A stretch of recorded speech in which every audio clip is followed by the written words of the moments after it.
मावधीतमस्तु मा विद्विषावहै।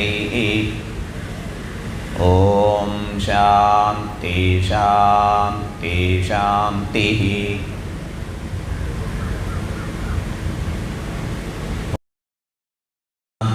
सुमनसः सर्वार्थानामुपक्रमे यन्नत्वा कृतकृत्या स्युः तन्नमामि गजाननम्।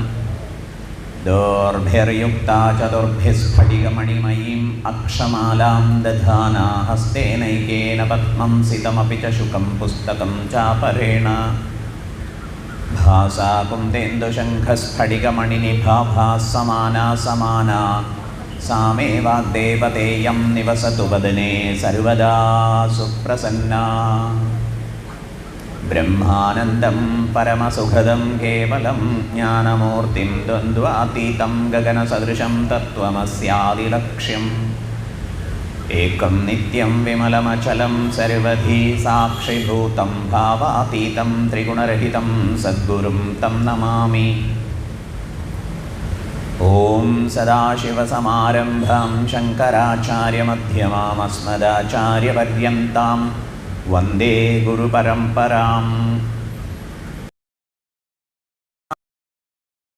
आलयं नमामि भगवतं लोकशङ्करं शङ्करं शङ्कराचार्यं केशवं बादरायणं सूत्रभाष्यकृतौ वन्दे भगवन्तौ पुनः पुनः। ईश्वरो गुरुरात्मेति मूर्तिभेदविभागिने व्योमवद्व्याप्तदेहाय दक्षिणामूर्तये नमः। यस्मिन् सर्वं यदः सर्वं यः सर्वं सर्वदृक्तथा सर्वभावपदातीतं बोधानन्दं स्मराम्यहम्।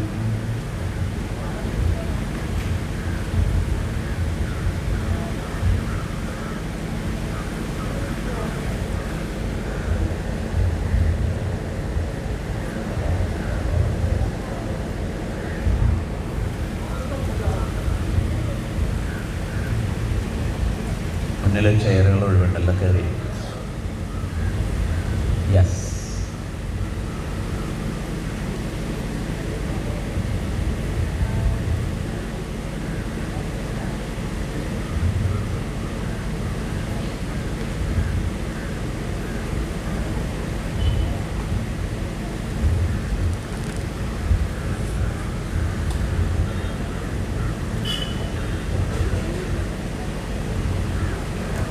ഭഗവത്ഗീത 9-ാം അധ്യായം. ഈ അധ്യായത്തിന് രാജവിദ്യ രാജഗുഹ്യയോഗം എന്നാണ് പേര് നൽകിയിരിക്കുന്നത്. ഈ അധ്യായത്തിൽ പ്രതിപാദിക്കുന്നത് വിദ്യയെക്കുറിച്ചാണ്. വിദ്യ എന്ന് പറഞ്ഞാൽ അറിവ് എന്നർത്ഥം. വിദ്യകളുടെ കൂട്ടത്തിൽ രാജാവായിട്ടുള്ള വിദ്യയെയാണ് ഇവിടെ പ്രതിപാദിക്കുന്നത്. യാതൊരു വിദ്യയാണോ നമ്മെ മോചിപ്പിക്കാൻ സമർത്ഥമാവുന്നത് വിദ്യയാ മുച്യതേ, വിദ്യ കൊണ്ട് മോചനമുണ്ടാകും. മോചനം എന്ന് പറഞ്ഞാൽ എന്താ അർത്ഥം? മോചനം എന്ന് പറഞ്ഞാൽ സർവതന്ത്ര സ്വതന്ത്രാവസ്ഥ. ഇത് നമുക്ക് ഊഹിക്കാൻ പോലും സാധിക്കില്ല. സർവതന്ത്ര സ്വതന്ത്രാവസ്ഥ സാധ്യമാവില്ല എന്നുള്ള ഒരു മുൻവിധിയാണ് നമ്മെ എല്ലാവരെയും ഭരിക്കുന്നത്. സർവതന്ത്ര സ്വതന്ത്രാവസ്ഥ സാധ്യമാവില്ല. എന്താ കാരണം? എന്നും നമുക്ക് ഒരു തരത്തിലല്ലെങ്കിൽ മറ്റൊരു തരത്തിലുള്ള പരിമിതി ഉണ്ട് എന്ന് നാം വിചാരിക്കുന്നു. ഇത് വാസ്തവമല്ല.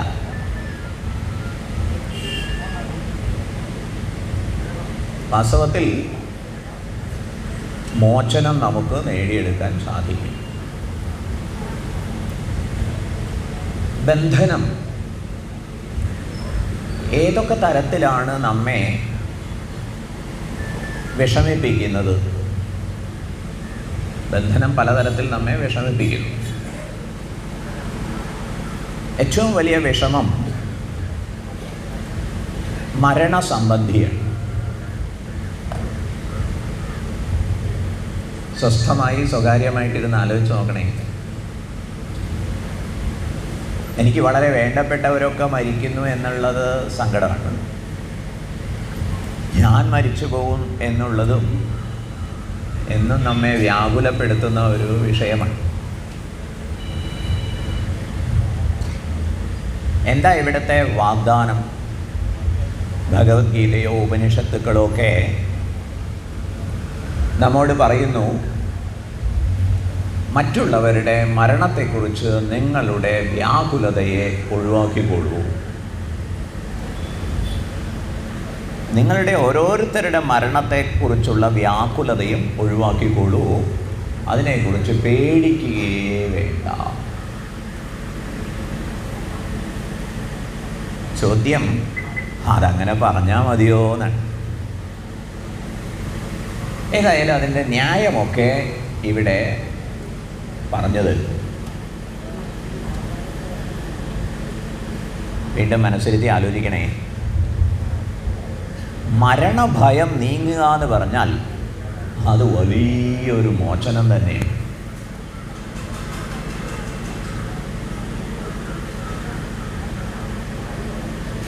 ഞാൻ മരിച്ചു പോകുമോ എന്ന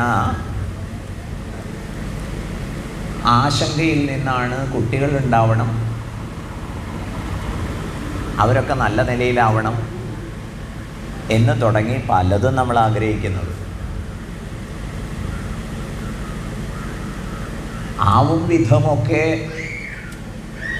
ഞാൻ ചത്തുപോകാതിരിക്കണം, എന്നെ രക്ഷിക്കണം എന്ന നിലയിലാണ് നാം സ്വത്ത് സമ്പാദിക്കുന്നത്, ജനപിന്തുണ ഉറപ്പാക്കുന്നത്.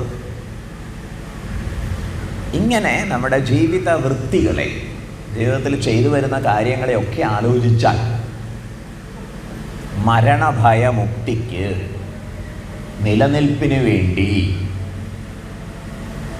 എന്നിങ്ങനെയൊക്കെ കണ്ടെത്താൻ കഴിയും. ഇതുപോലെ തന്നെ അറിയണമെന്നും അനുഭവിക്കണമെന്നും നാം കൊതിക്കുന്നു. എത്രത്തോളം എനിക്ക് അറിയാൻ സാധിക്കുമെന്ന് ആലോചിക്കുമ്പോൾ അവിടെ നമുക്ക് വലിയ ബന്ധനം അനുഭവപ്പെടും. എത്രയാ അറിയാനുള്ളത് ദൈവമേ, ഇതൊക്കെ എന്നറിഞ്ഞു തീരും. അനുഭവത്തിൻ്റെ കാര്യത്തിലും അങ്ങനെ തന്നെയാണ്. എന്തൊക്കെ വിഭവങ്ങളാണേ! കണ്ണിനായാലും കാതിനായാലും നാക്കിനായാലും മൂക്കിനായാലും ത്വക്കിനായാലും ഒക്കെ രുചിക്കാനും ആസ്വദിക്കാനും സുഖിക്കാനും ഉള്ളത് നിറയുണ്ട്. ഇതൊക്കെ എന്ന് തീരാൻ? ചുരുക്കത്തിൽ ഇപ്പോഴത്തെ നമ്മുടെ ഒരവസ്ഥ ആലോചിച്ചാൽ പല പ്രകാരത്തിലുള്ള പരിമിതികൾ, തടസ്സങ്ങൾ, ബന്ധനങ്ങൾ ഉണ്ട്. ഈ പ്രയോഗം ഒറ്റയ്ക്ക് ഇരുന്നിട്ട് ആലോചിക്കണേ. ഇപ്പോഴത്തെ നമ്മുടെ അവസ്ഥയൊന്ന് ആലോചിച്ചാൽ പലതരത്തിലുള്ള ഭയങ്ങൾ, പരിമിതികൾ, ബന്ധനങ്ങൾ ഒക്കെ ഉണ്ട്. ഇതിനൊക്കെ പരിഹാരമായി രാജവിദ്യ, വിദ്യകളുടെ കൂട്ടത്തിൽ രാജാവാണ് ഈ വിദ്യ. ഇവിടെ നമ്മൾ പഠിക്കാൻ പോകുന്ന വിദ്യ, പറഞ്ഞു തരാൻ പോകുന്നു. ഇതത്ര പെട്ടെന്നൊന്നും മനസ്സിലാവില്ല എന്ന നിലയിൽ ഈ വിദ്യയെ രഹസ്യവിദ്യ എന്നും ചൂണ്ടിക്കാണിക്കുന്നുണ്ട്. കേട്ടില്ലേ? ഈ അധ്യായം പഠിക്കുമ്പോൾ ഇന്നലെ തന്ന സൂചന വെച്ചാണ് നമ്മൾ ആലോചിച്ച് പോണ്ടത്. ഇന്നലെ തന്ന സൂചന സംബന്ധിച്ച് എങ്ങനെയാണ് ആലോചിക്കേണ്ടത്? ആലോചിക്കേണ്ട വിധം ഇതാണ്: മറ്റുള്ളവർക്കു വേണ്ടി ജീവിക്കുക എന്ന രീതി, അതിനല്ല നാം മുഖ്യ പ്രാധാന്യം നൽകേണ്ടത്. ഇപ്പം നമ്മൾ അങ്ങനെ ചിന്തിച്ചു പോകുന്നു, മറ്റുള്ളവർക്ക് വേണ്ടി ജീവിക്കുക. അതിന് പകരം അവനവന് വേണ്ടി ജീവിക്കുക. അവിടെ അടിമയാകാതെ, യജമാനനാകാതെ, ഭരിക്കപ്പെടാതെ, ഭരിക്കാതെ. ഇതൊക്കെ മനസ്സിലാവുന്നുണ്ടോ? ഇപ്പം നമ്മൾ ഈ അധ്യായം പഠിക്കുമ്പോൾ വളരെ ഗൗരവത്തിലോട് എടുക്കേണ്ടത് നമ്മെക്കുറിച്ച് തന്നെയാണ്. നമ്മെക്കുറിച്ച് എന്ന് പറയുന്നതിനേക്കാൾ കുറച്ചുകൂടി വ്യക്തമായിട്ട് പറയട്ടെ, എന്നെക്കുറിച്ചാണ്. അങ്ങനെ ഒന്ന് മനസ്സിരുത്തൂ, പറയൂ. ആരെക്കുറിച്ച് ആലോചിക്കണം? എന്നെക്കുറിച്ച്. എന്നെക്കുറിച്ച് ആലോചിക്കുന്ന സമയത്ത് എനിക്ക് സ്വാതന്ത്ര്യം തരുന്ന ഒരു അറിവ് പകർന്നു തരുന്ന അധ്യായം എന്ന് ഘടിപ്പിച്ച് ആലോചിക്കും. ആവർത്തിക്കട്ടെ, എനിക്ക് സ്വാതന്ത്ര്യം ലഭിക്കുന്ന അറിവ് നൽകുന്ന അധ്യായം. ആ അറിവിന് പേര് രാജവിദ്യ. ആ അറിവിൻ്റെ പ്രകൃതമനുസരിച്ച് നൽകിയ വിശേഷണം രാജഗുഹ്യം. അത് വളരെ രഹസ്യമാണ്. വിദ്യകളുടെ കൂട്ടത്തിൽ രാജാവാണ്, അതീവ രഹസ്യവുമാണ്. എന്താണ് ആ രഹസ്യം? അത് നമുക്ക് പരിശോധിക്കാം. എന്നെക്കുറിച്ച്, എൻ്റെ സ്വാതന്ത്ര്യത്തെക്കുറിച്ച് പ്രതിപാദിക്കുന്ന ഈ അധ്യായം നമ്മോട് നിർദ്ദേശിക്കുന്നു, ആരെയും അടിമകളാക്കരുതേ. എന്താ നിർദ്ദേശിക്കുന്നത്? ആരെയും അടിമകളാക്കരുതേ. മറ്റൊരു നിർദ്ദേശം എന്താണ്? ആരുടെയും അടിമകളാവരുതേ. ഈ അധ്യായം പഠിക്കുമ്പോൾ അനുബന്ധമായി അടിമയാവാതെ, യജമാനനാവാതെ ജീവിക്കാൻ സാധിക്കുന്നുണ്ടോ എന്ന് പരിശോധിച്ചോളണം. അതിനുവേണ്ടി ഈ അധ്യായം വീണ്ടും വീണ്ടും വിചാരം ചെയ്യുകയും വേണം. ഇത്രയൊക്കെ സമ്മതമാണോ? ഇന്നലെ തന്ന സൂചന ആവർത്തിക്കട്ടെ. എന്താ ഇന്നലെ പറഞ്ഞത്? ജനാധിപത്യ സമ്പ്രദായം ഈ രാഷ്ട്രത്തിൻ്റെ ഭരണ സംവിധാനമാണ്. അത് അഭിമാനാർഹമായ കാര്യമാണ്. പക്ഷേ ജനാധിപത്യം എൻ്റെ വ്യക്തി ജീവിതത്തിലുണ്ടോ? ഞാൻ ആരെങ്കിലുമൊക്കെ അടക്കി ഭരിക്കാൻ പോകുന്നുണ്ടെങ്കിൽ, വരച്ച വരയിൽ നിർത്താൻ ഉദ്യമിക്കുന്നുണ്ടെങ്കിൽ, ഞാനൊരു ജനാധിപത്യ ജീവിതം നയിക്കുന്നില്ല. എൻ്റെ കുടുംബത്തിൽ ജനാധിപത്യമുണ്ടോ? അവിടെ എല്ലാവരെയും പരിഗണിക്കാൻ, ആദരിക്കാൻ, സ്നേഹിക്കാൻ എനിക്ക് കഴിയുന്നുണ്ടോ? ഇന്നലെ കുടുംബത്തിലെ രാജാക്കന്മാരും റാണിമാരും, എന്താ രാജാക്കന്മാരുടെ പ്രത്യേകത? കുടുംബത്തെ അടക്കി ഭരിക്കുന്നു. റാണിമാരുടെ പ്രത്യേകത കുടുംബത്തെ അടക്കി ഭരിക്കുന്നു. ഇന്നലത്തെ ഭാഷണം കേട്ട് ചിലരെങ്കിലും ഇന്നും വരണമെന്ന് തീരുമാനിച്ചിട്ടുണ്ട്. ചിലരെങ്കിലും ഇതത്ര സുഖമുള്ള ഏർപ്പാടല്ലല്ലോ, ഇത് മറ്റുള്ളവർ കേട്ടാൽ, വീട്ടിൽ മറ്റുള്ളവർ കേട്ടാൽ അപകടമാണല്ലോ, അതുകൊണ്ട് വീട്ടിലുള്ളവരെ ഇനി പോണ്ട എന്നൊരു പക്ഷേ തീരുമാനിച്ചിട്ടുണ്ടാവും, അറിയില്ല. ചിലരെങ്കിലും സ്വാമിയോട് കടുത്ത വിയോജിപ്പ്, ഇത് ശരിയല്ല പറയുന്നത്, ആരെങ്കിലുമൊക്കെ ഭരിക്കണ്ടേ, ആരെങ്കിലുമൊക്കെ നിയന്ത്രിക്കണ്ടേ? എല്ലാവരും എന്ന് പറഞ്ഞാൽ അതെങ്ങനെയാണ് നടക്കുക എന്ന ചോദ്യം ചോദിക്കുന്നുണ്ടാവും. കേട്ടില്ലേ?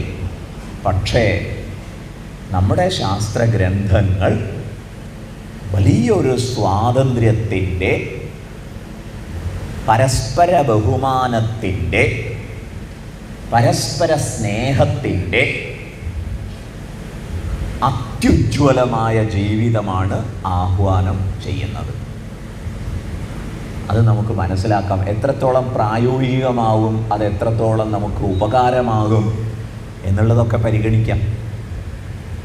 ഓക്കെ, ശ്ലോകങ്ങളിലേക്ക് പ്രവേശിക്കുന്നതിന് മുമ്പ്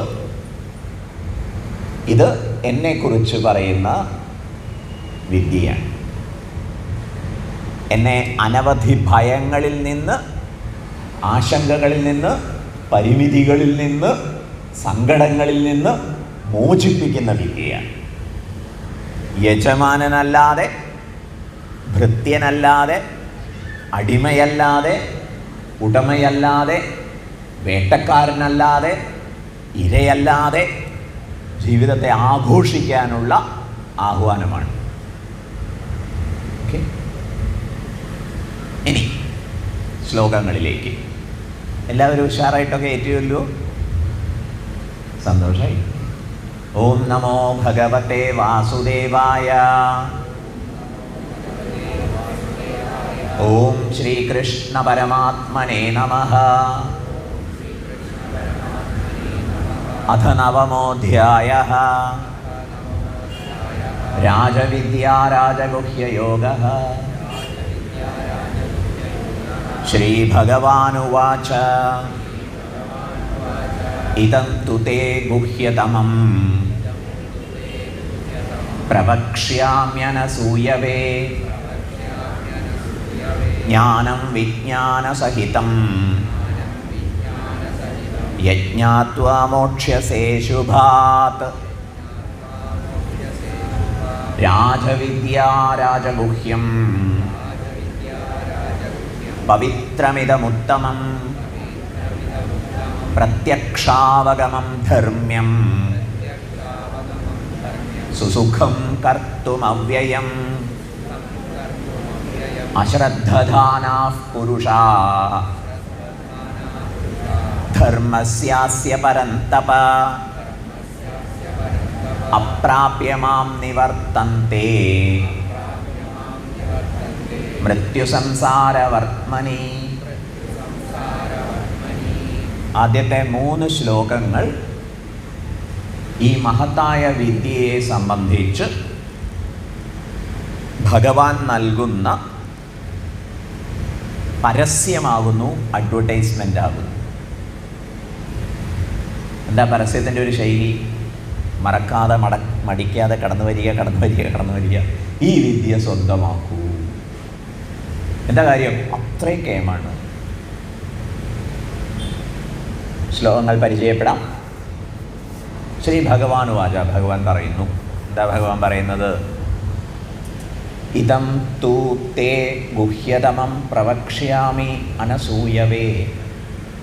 അനസൂയവേ, അസൂയാരഹിതനായിട്ടുള്ളവനെ. ഭഗവാൻ ആരോടാ പറയുന്നത്? അർജുനനോട്. അർജുനെ കുറിച്ച് ഭഗവാൻ എങ്ങനെയാണ് വിലയിരുത്തിയിരിക്കുന്നത്? അർജുന അസൂയയില്ല, പിന്നെന്തിനുമുള്ള. അർജുന് അസൂയയില്ല. നമുക്കതുണ്ടോ? ഓ ഇല്ല. ദൈവമേ, കുറച്ചൊക്കെ ഉണ്ടാവും. തൽക്കാലം ഈ ക്ലാസ്സിൽ വന്നിരിക്കുമ്പോൾ അത് അവിടെ എവിടെയെങ്കിലുമൊക്കെ വെച്ചിട്ട് വന്നാൽ മതി. കേട്ടില്ലേ? തൽക്കാലത്തേക്ക്. പിന്നെ അത് എങ്ങനെ മാനേജ് ചെയ്യണം എന്നുള്ളത് ചിന്തിക്കാം. അനസൂയവേ, അസൂയാരഹിതനായിട്ടുള്ള അർജുന. പ്രവക്ഷ്യാമി, ഞാൻ പറയാൻ പോകുന്നു. ഭഗവാൻ പറയാൻ ആരംഭിക്കുകയാണ്. എന്താ പറയാൻ പോണത്? ഇതം, ഇത്. ഏതാത്? തു ഗുഹ്യതമം, വളരെ രഹസ്യമായിട്ടുള്ളത്. വളരെ രഹസ്യമായിട്ടുള്ള ഒരു കാര്യം ഞാൻ പറയാൻ പോകുന്നു. ഇതം തു തേ, ആർക്ക്? ഭവാനായിക്കൊണ്ട്, തേ ഭവാനായിക്കൊണ്ട്, പ്രവക്ഷ്യാമി പറയും. എങ്ങനെയുള്ള വിദ്യയാണ്? ഗുഹ്യതമം, സൂപ്പർലേറ്റീവ് ഡിഗ്രിയാണ്. ഗുഹ്യമുണ്ട്, ഗുഹ്യതരമുണ്ട്, ഇവിടെ പക്ഷേ ഗുഹ്യതമമാണ്. ഇതം തു തേ ഗുഹ്യതമം പ്രവക്ഷ്യാമി അനസൂയവേ. എന്താ പറയാൻ പോണത്? ജ്ഞാനം, അറിവ്. ജ്ഞാനം ഇങ്ങനെ ആവർത്തിച്ചുകൊണ്ടിരിക്കുക. വിജ്ഞാനസഹിതം, how to make it practical, അതെങ്ങനെ പ്രായോഗിക തലത്തിൽ കൊണ്ടുവരാം എന്ന കാര്യം കൂടി ചേർത്താണ് ഞാൻ പറയാൻ പോണത്. അറിവിനെ അനുഭൂതിയാക്കാനുള്ള കാര്യങ്ങളും കൂടി പറഞ്ഞുകൊള്ളാം. ഓക്കെ, ജ്ഞാനം വിജ്ഞാനസഹിതം. അതുകൊണ്ട് എന്താ ഗുണം? നമ്മൾ പല കാര്യങ്ങളിലും ഈ ചോദ്യം ചോദിക്കും കേട്ടോ. അതുകൊണ്ട് എന്താ ഗുണം, അതുകൊണ്ട് എന്താ ഗുണം, അതുകൊണ്ട് എന്താ ഗുണം എന്നൊക്കെ കേട്ടില്ലേ? പക്ഷേ നാം ഒരു ലഹരിയിൽ പെട്ട് അല്ലെങ്കിൽ ഒരു യാന്ത്രികതയിൽപ്പെട്ട് ആവർത്തിക്കുന്ന പല കാര്യങ്ങളിൽ ഈ ചോദ്യം ചോദിക്കാറില്ല.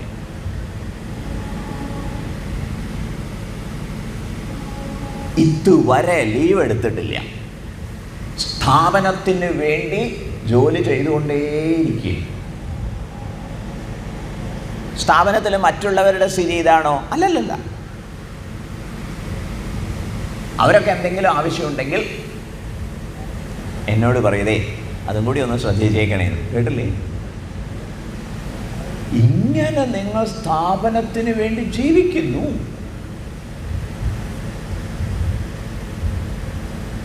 ആ പ്രയോഗം സിനിമയിലെ പ്രയോഗമാണെന്ന് തോന്നുന്നു. ഏത് കോണ്ടെക്സ്റ്റിൽ ആര് എവിടെ പറഞ്ഞു എന്നൊന്നും സ്വാമിക്കറിയില്ല. എങ്കിലും ആ പ്രയോഗം നമ്മളെ ചിന്തിപ്പിക്കേണ്ടതാണ്.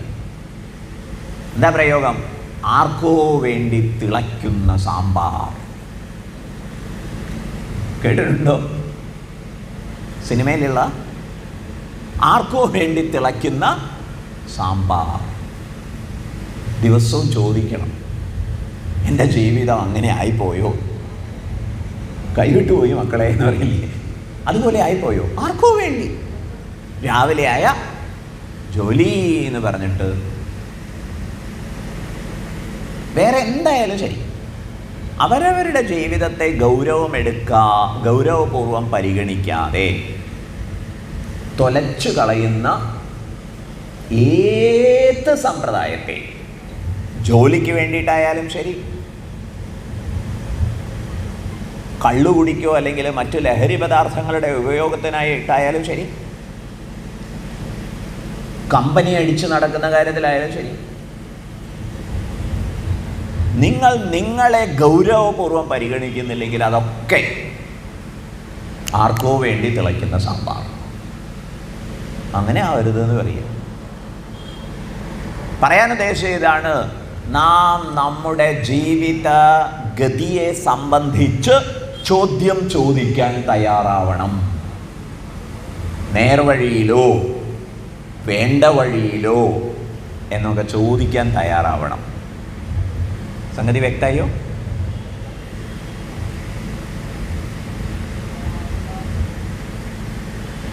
ആധ്യാത്മിക കാര്യത്തിൽ നമ്മൾ ഈ ചോദ്യം ചോദിക്കും. ക്ഷേത്രത്തിൽ പോകുന്നത് നമ്മൾ ചോദ്യം ചെയ്യുന്നു. നാമം ജപിക്കുന്നത് ചോദ്യം ചെയ്യുന്നു. കേട്ടില്ലേ? പല കാര്യങ്ങളും നമ്മൾ നിർബോധം ഒരു ബോധവുമില്ലാതെ, ഒരു തടസ്സമില്ലാതെ ചെയ്തു വരുന്നത് പലപ്പോഴും ചോദ്യം ചെയ്യുന്നില്ല. അതും കൂടി ഒന്ന് ചോദ്യം ചെയ്യൂ. എന്തിന്? കേട്ടില്ലേ? ഇവിടെ പറയുന്നു, ഇതുകൊണ്ട് ഗുണമുണ്ട്. രാജവിദ്യ കൊണ്ട്, ഗുഹ്യമായ വിദ്യ കൊണ്ട് ഗുണമുണ്ട്. എന്താ ഗുണം? യജ്ഞാത്വ, യാതൊന്നറിഞ്ഞാൽ മോക്ഷ്യസേ, മോചിക്കുന്നു. നീ മോചിതനാവും. എവിടെ നിന്ന്? അശുഭാത്ത്, സകല അശുഭങ്ങളിൽ നിന്നും. ഇവിടെ ഉദ്ദേശിച്ച അശുഭം ഏതാണ്? ഭയം, ദുഃഖം,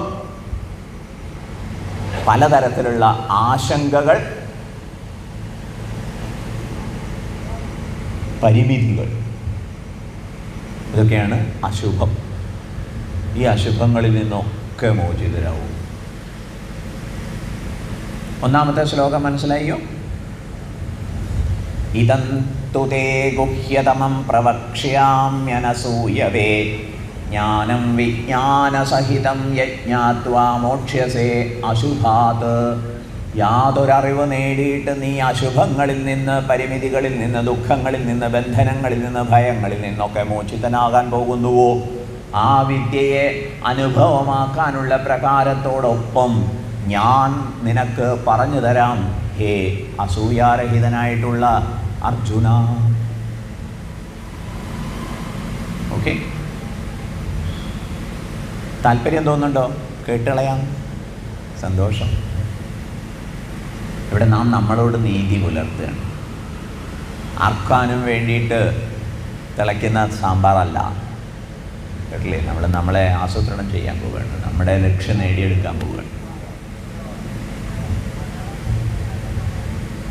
അസൂയ ഒരു തരത്തിൽ നല്ല ഗുണമാണ്, കേട്ടില്ലേ? പക്ഷെ അതിനെ ഒന്ന് പരിവർത്തനം ചെയ്തെടുക്കണം. എന്തുകൊണ്ട് അസൂയ?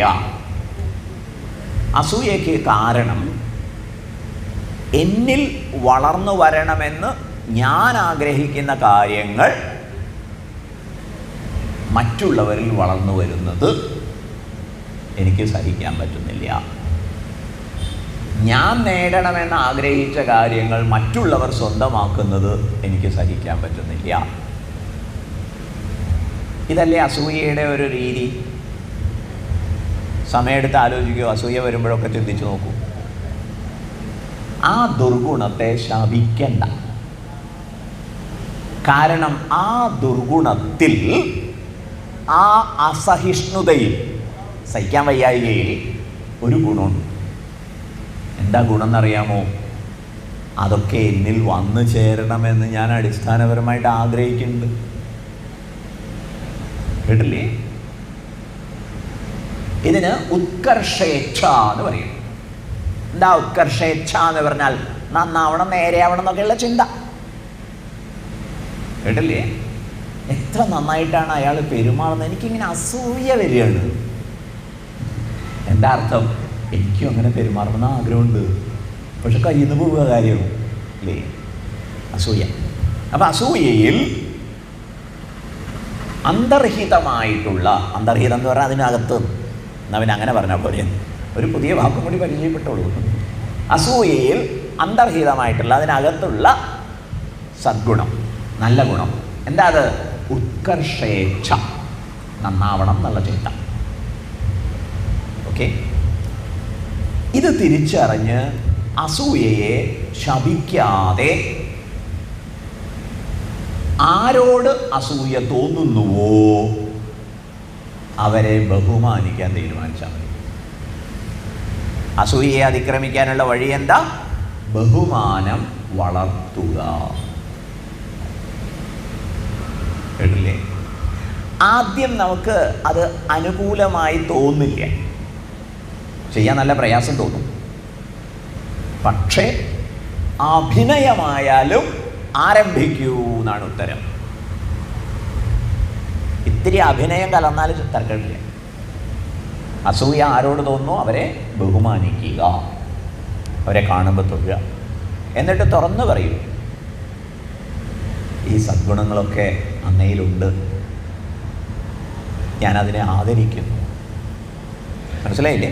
ക്രമേണ നമ്മിലെ അസൂയ വഴിമാറും, ആ ഗുണങ്ങൾ തന്നെ നമ്മിൽ വളർന്നു വരും.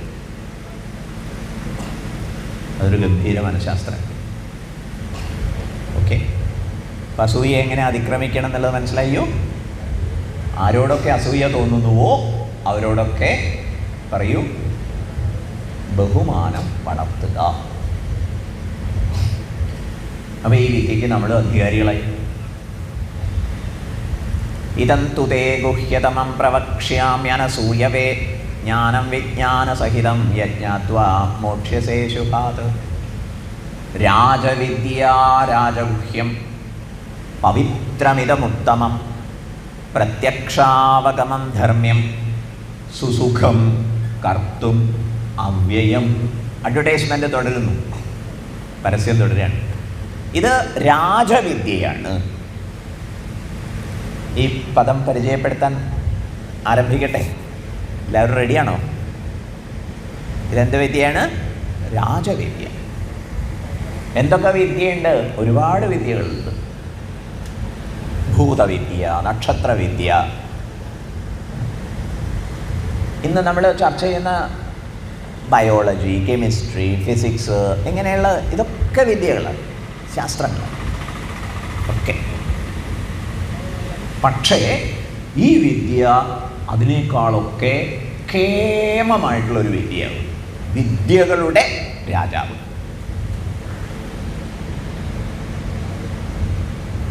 ഈ വിദ്യകളുടെ രാജാവ്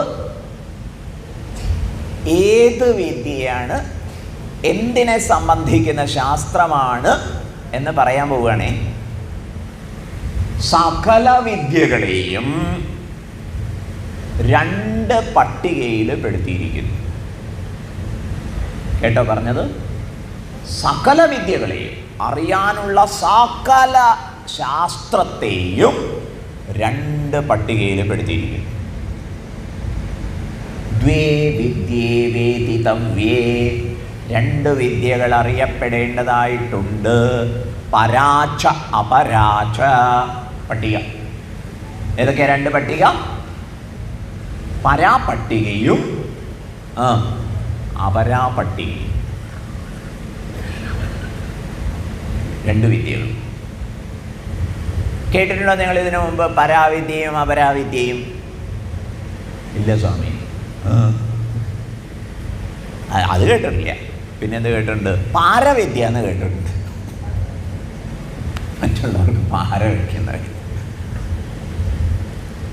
ഇവിടെ പ്രതിപാദിക്കുന്ന വിദ്യ എന്താണ്? പരാവിദ്യ, അപരാവിദ്യ. ഇതിൽ അപരാവിദ്യയിൽ എല്ലാ ശാസ്ത്രപാഠങ്ങളും ഉൾക്കൊള്ളും. ഉപനിഷത്തിൻ്റെ ഭാഷയിൽ അപരാവിദ്യ, ഉപനിഷത്തിൻ്റെ ഭാഷയിൽ അപരാവിദ്യ ഋഗ്വേദോ യജുർവേദ സാമവേദോ അഥർവവേദ ശിക്ഷാകൽപ്പം വ്യാകരണം ഛന്ദോ ജ്യോതിഷം നിരുക്തം എന്നിങ്ങനെയൊക്കെയാണ് വിസ്തരിക്കപ്പെട്ടിരിക്കുന്നത്. അക്കാലത്തെ എല്ലാ ശാസ്ത്രപാഠങ്ങളെയും ശാസ്ത്രശാഖകളെയും അവിടെ ഉൾക്കൊള്ളിച്ചിരിക്കുന്നു. ഇന്ന് പറയാൻ പോവുകയാണെങ്കിലോ കെമിസ്ട്രി, ഫിസിക്സ്, സോഷ്യോളജി, ഓഷ്യനോളജി, കേട്ടില്ലേ? ഇങ്ങനെ എന്തൊക്കെ ഈ ഓളോജി എന്ന് വരുന്ന ഒക്കെ ഒരു ശാസ്ത്രത്തിൻ്റെ ഒരു സൂചകമായിട്ടുള്ള ടൈറ്റിലാണ്. സകലമാന ശാസ്ത്രങ്ങൾ. ഇനി പരാവിദ്യയെക്കുറിച്ച് ഉപനിഷത്ത് എന്താ പറയുന്നത്? പരാവിദ്യയെക്കുറിച്ച് ഉപനിഷത്ത് പറയുന്നു, യയാ യാതൊരു വിദ്യയാൽ തത് ആ അക്ഷരം നാശരഹിതമായതിനെ അധിഗമ്യതയെ പ്രാപിക്കുന്നുവോ അത് പരാവിദ്യ. അറിയാനുള്ള സകല കാര്യങ്ങളെയും എത്ര പട്ടികയിൽ പെടുത്തുന്നു? രണ്ട് പട്ടികയിൽ. അതിലാദ്യത്തെ പട്ടിക ഏതാണ്? അപരാവിദ്യ. അതിലെന്ത് പെടുന്നു? അതിലെന്ത് പെടുന്നില്ല? എല്ലാം പെടും. ഇനി ഏതാ പട്ടിക ബാക്കിയുള്ളത്? പരാവിദ്യ. എന്താ പരാവിദ്യയുടെ പ്രത്യേകത? യാതൊന്നുകൊണ്ട് അക്ഷരത്തെ പ്രാപിക്കുമോ അത് പരാവിദ്യ. ഓക്കെ. നമ്മുടെ മുന്നിൽ വിരിഞ്ഞ് പരിലസിക്കുന്ന പ്രപഞ്ച ഘടകങ്ങളെ സംബന്ധിച്ച സകല ബോധ്യങ്ങളും സകല ശാസ്ത്രങ്ങളും അപരാവിദ്യയാവും. ഇതൊക്കെ അറിയുന്ന, അന്വേഷിക്കുന്ന ആളെക്കുറിച്ചുള്ള ശാസ്ത്രം പരാവിദ്യ.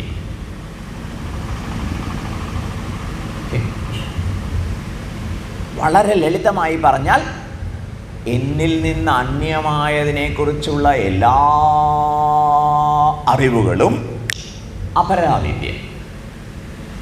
എന്നെക്കുറിച്ചുള്ള അറിവ് പറയൂ.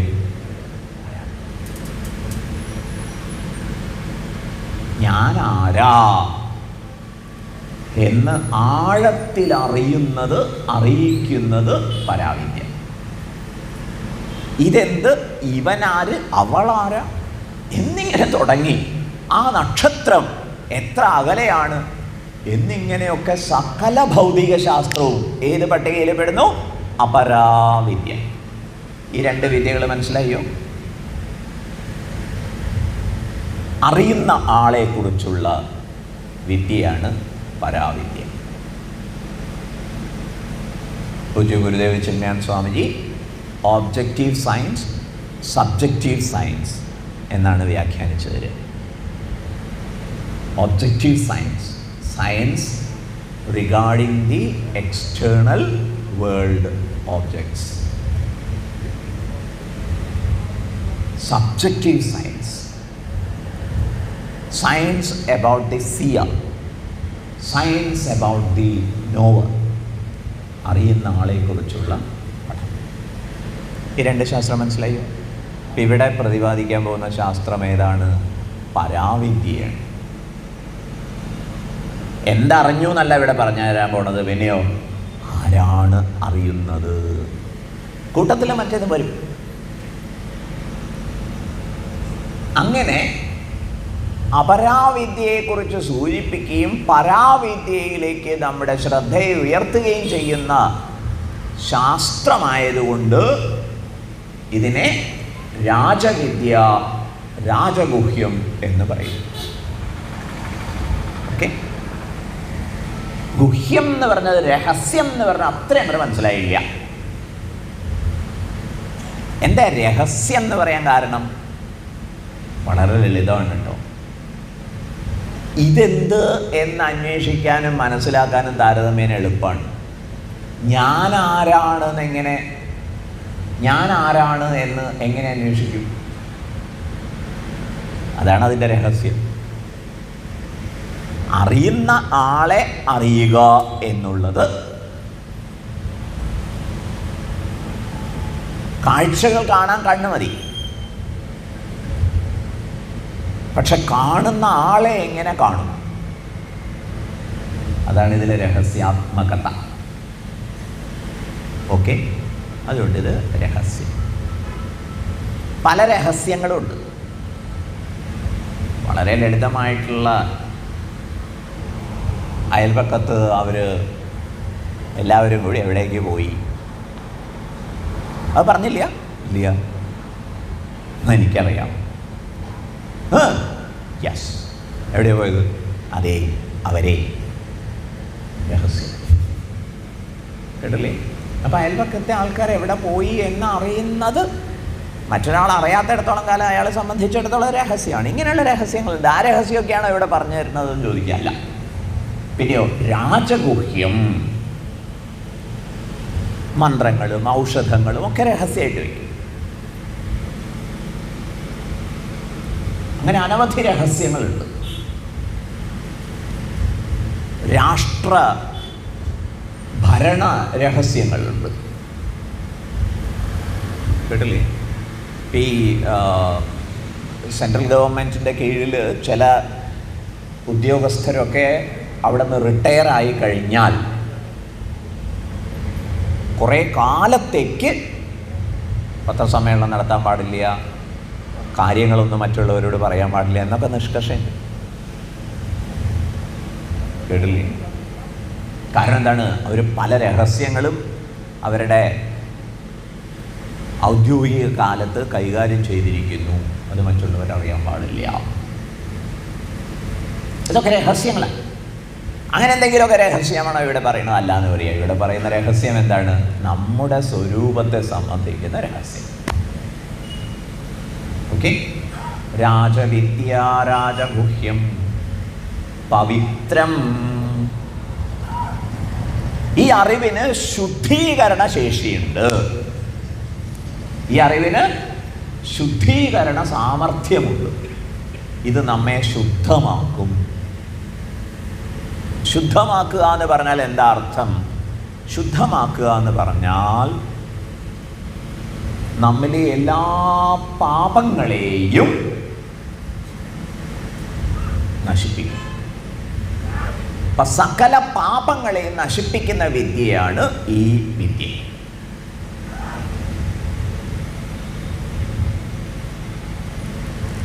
എന്താ പാപം എന്ന് പറഞ്ഞാൽ?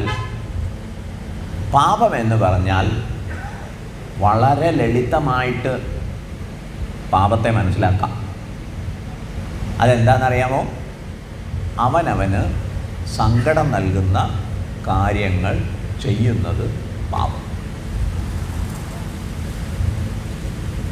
അവനവന് ദ്രോഹം ചെയ്യുന്ന കാര്യങ്ങളൊക്കെ പാപമാണ്. മദ്യപിക്കുന്നത് പാപമാണ്. എന്തുകൊണ്ട്? അത് നമ്മുടെ ആരോഗ്യത്തെ തകർക്കുന്നു. നേർവഴിയിൽ ചിന്തിക്കാനുള്ള ചിന്താശേഷിയെ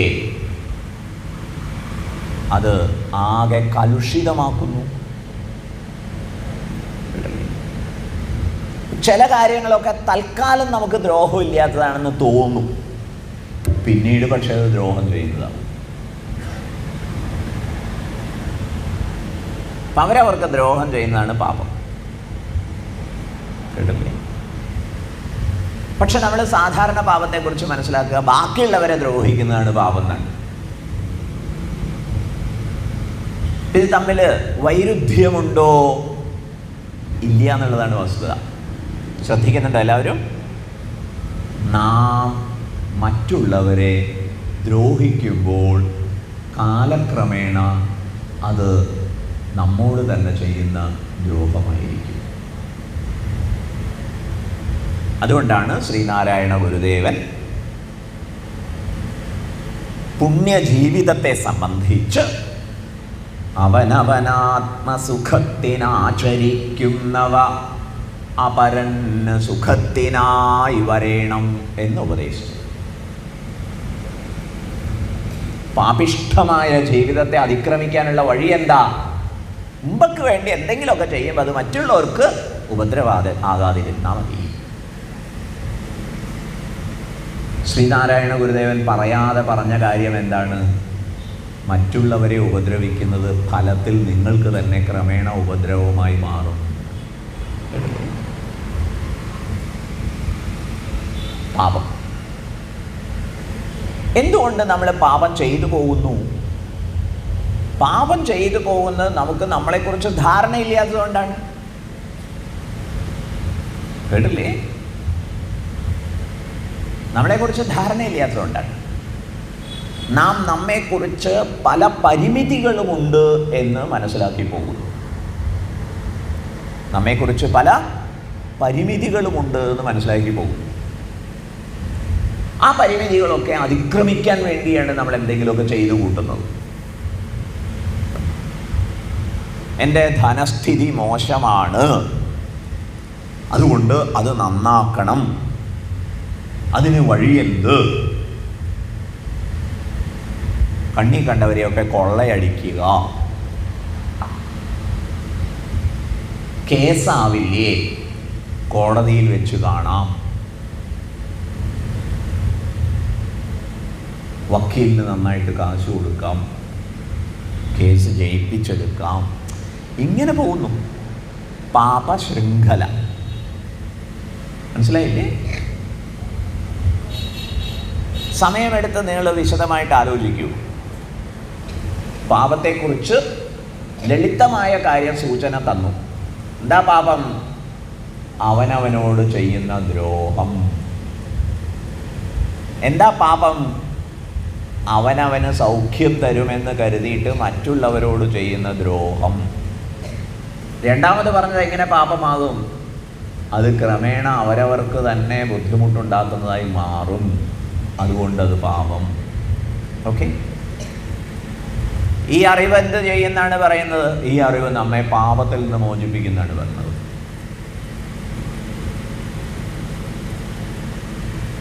എല്ലാവരും ശ്രദ്ധിച്ച് കേൾക്കണ്ടോ? കാരണം വളരെ സൂക്ഷ്മമായൊരു കാര്യം പറയാൻ പോവുക. ശ്രദ്ധിച്ച് കേൾക്കണ്ടോ? അറിവ് കൊണ്ട് പാപമില്ലാതാവുന്നു എന്ന് പറഞ്ഞാൽ ആ അറിവ് നിങ്ങൾ പാപിയല്ല എന്ന അറിവായിരിക്കും. കേട്ട കാര്യങ്ങൾ വീണ്ടും പോയി ആലോചിക്കണേ. കാരണം ഇത് നമ്മളെക്കുറിച്ച് പറയുന്ന കാര്യമാണ്. നമ്മെ രക്ഷിക്കുന്ന അറിവാണ്, നമ്മെ മോചിപ്പിക്കുന്ന അറിവാണ്. പ്രയോജനപ്പെടുത്തണ്ടേ? അറിവ് കൊണ്ട് പാപമുക്തി ഉണ്ടാവും എന്ന് പറഞ്ഞാൽ ആ അറിവ് നിങ്ങൾ പാപിയല്ല എന്ന് അറിയിക്കുന്നതായിരിക്കണം. ഓക്കെ, അറിവ് നിങ്ങളെ മോചിപ്പിക്കുന്നു എന്ന് പറഞ്ഞാൽ ആ അറിവ് നിങ്ങൾ ബന്ധനസ്ഥനല്ല, ബന്ധനസ്ഥയല്ല എന്ന അറിവായിരിക്കണം.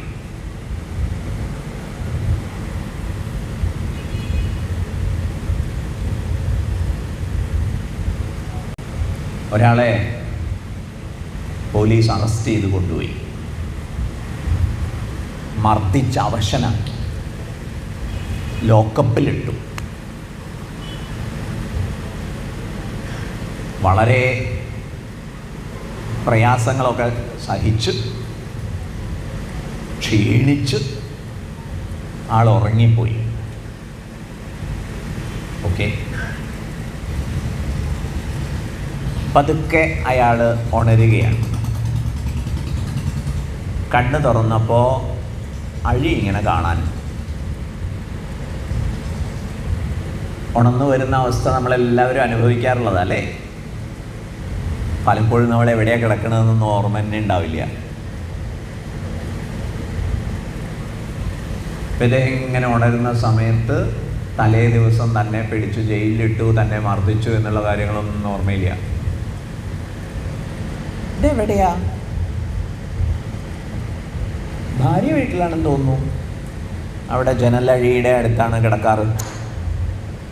അതാണ് എന്ന് വിചാരിച്ചു നോക്കുമ്പോൾ അഴിക്ക് നീളം കൂടുതൽ. കുറേ കഴിഞ്ഞപ്പോഴാണ് ഇയാൾക്ക് വ്യക്തത കിട്ടിയത്. എവിടെയാ താൻ? ലോക്കപ്പിലാണ്. കേട്ടില്ലേ? അപ്പം ഞാൻ ലോക്കപ്പിലാണ് എന്ന് ആള് അറിയുന്നത് അയാളെ മോചിപ്പിക്കുമോ? നേരത്തെ അറിയില്ലായിരുന്നു. ഉണരുന്നതിന് തൊട്ട് മുൻപ് അയാൾക്ക് അറിയില്ലായിരുന്നു എവിടെയാണ്. ഉണർന്ന സമയത്ത് അയാൾക്ക് അറിയില്ലായിരുന്നു എവിടെയാണ്. ഇപ്പോൾ ഒരു തിരിച്ചറിവുണ്ടായി. എന്താ തിരിച്ചറിവ്? താൻ ലോക്കപ്പിനകത്താണ് എന്ന്. ആ അറിവ് അയാളെ മോചിപ്പിക്കുമോ? ഇല്ല. അറിവ് നിങ്ങളെ മോചിപ്പിക്കുമെന്ന് പറഞ്ഞാൽ അതിനർത്ഥം നിങ്ങളിപ്പോഴേ മോചിതരാണ് എന്നാണ്. അറിവ് നിങ്ങളെ പാപവിമുക്തരാക്കുന്നു എന്ന് പറഞ്ഞാൽ അതിനർത്ഥം നിങ്ങളിപ്പോഴേ പാപമില്ലാത്തവരാണ് എന്നാണ്. കേട്ടില്ലേ? ഭാഷ്യകാരന്മാർ, വ്യാഖ്യാതാക്കൾ ഈ പവിത്രീകരണ ശേഷിയെക്കുറിച്ച് ചർച്ച ചെയ്യുന്നുണ്ട്. അവരെന്താ പറയണതെന്ന് അറിയാമോ? സാധാരണ നമ്മൾ എന്തെങ്കിലുമൊക്കെ തെറ്റ് ചെയ്ത് കഴിഞ്ഞാൽ അതിന് പ്രായശ്ചിത്തമൊക്കെ ചെയ്യും. പക്ഷേ അതുകൊണ്ട് നിങ്ങൾ എന്നേക്കുമായിട്ട് മുക്തരാവുമൊന്നുമില്ല. പ്രായശ്ചിത്തം ചെയ്യുന്നതൊക്കെ ആനക്കുളി പോലെയാണ്. ആനക്കുളിയുടെ പ്രത്യേകത എന്താ? ആനയെ വൃത്തിയായിട്ട് കുളിപ്പിച്ച് കെട്ടി ആന എന്ത് ചെയ്യും? മണ്ണ് വാരി വീണ്ടും ദേഹത്തെടുക്കും. ഇതുപോലെ നിങ്ങൾ പ്രായശ്ചിത്തമൊക്കെ ചെയ്തു. ഒരു തെറ്റ് ചെയ്തു പോയി, അതിന് പ്രായശ്ചിത്തം ചെയ്തു. പക്ഷേ തെറ്റ് ചെയ്ത ആൾ അവിടെ തന്നെ ഉണ്ട്. അയാൾ പിന്നെയും തെറ്റ് ചെയ്യും. കേട്ടില്ലേ? ഇവിടെ വ്യാഖ്യാതാക്കൾ നമുക്ക് പറഞ്ഞു തരുന്നു, കേവലം ഇന്നും ഇന്നലെയും മിനിഞ്ഞാന്നും ഇജ്ജമത്തിലും ചെയ്ത പാപങ്ങൾ മാത്രമല്ല, കോടാനുകോടി ജന്മങ്ങളിൽ ചെയ്ത പാപവും ഇല്ലാതാക്കാൻ സമർത്ഥമാണ് ഈ അറിവ്. ക്ഷമയോടെ കേൾക്കണേ. രാജവിദ്യാ രാജഗുഹ്യം പവിത്രം ഇതം ഉത്തമം. ഇത് ഉത്തമമായ വിദ്യ. ഇത്രയൊക്കെ ഗംഭീര വിദ്യ അതെങ്ങനെയാവും നമുക്ക് പകർന്നു കിട്ടുക?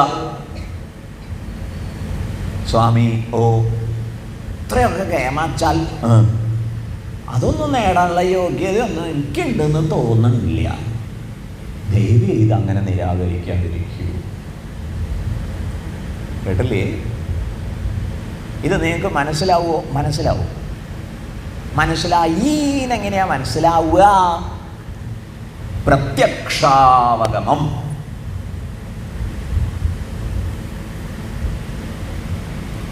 ഭക്ഷണമൊക്കെ ഇങ്ങനെ കഴിക്കുന്ന സമയത്ത് വയറ് നിറഞ്ഞാൽ അത് വിളമ്പിട ആരാണ് തീരുമാനിക്കുക? പറയൂ. വിളമ്പുന്നവരാണോ തീരുമാനിക്കുക വയറ് നിറഞ്ഞോ ഇല്ലയോ? ആർക്കാ മനസ്സിലാവുക? അവരൊക്കെ. അതുകൊണ്ട് സകല വിളമ്പ് യൂണിയൻകാരോടും ഒരു അഭ്യർത്ഥനയുള്ളത്, മതീന്നൊരാൾ പറഞ്ഞാൽ പിന്നെ നിർബന്ധിക്കരുത്. കാരണം അവർക്കറിയാലോ. കേട്ടില്ലേ?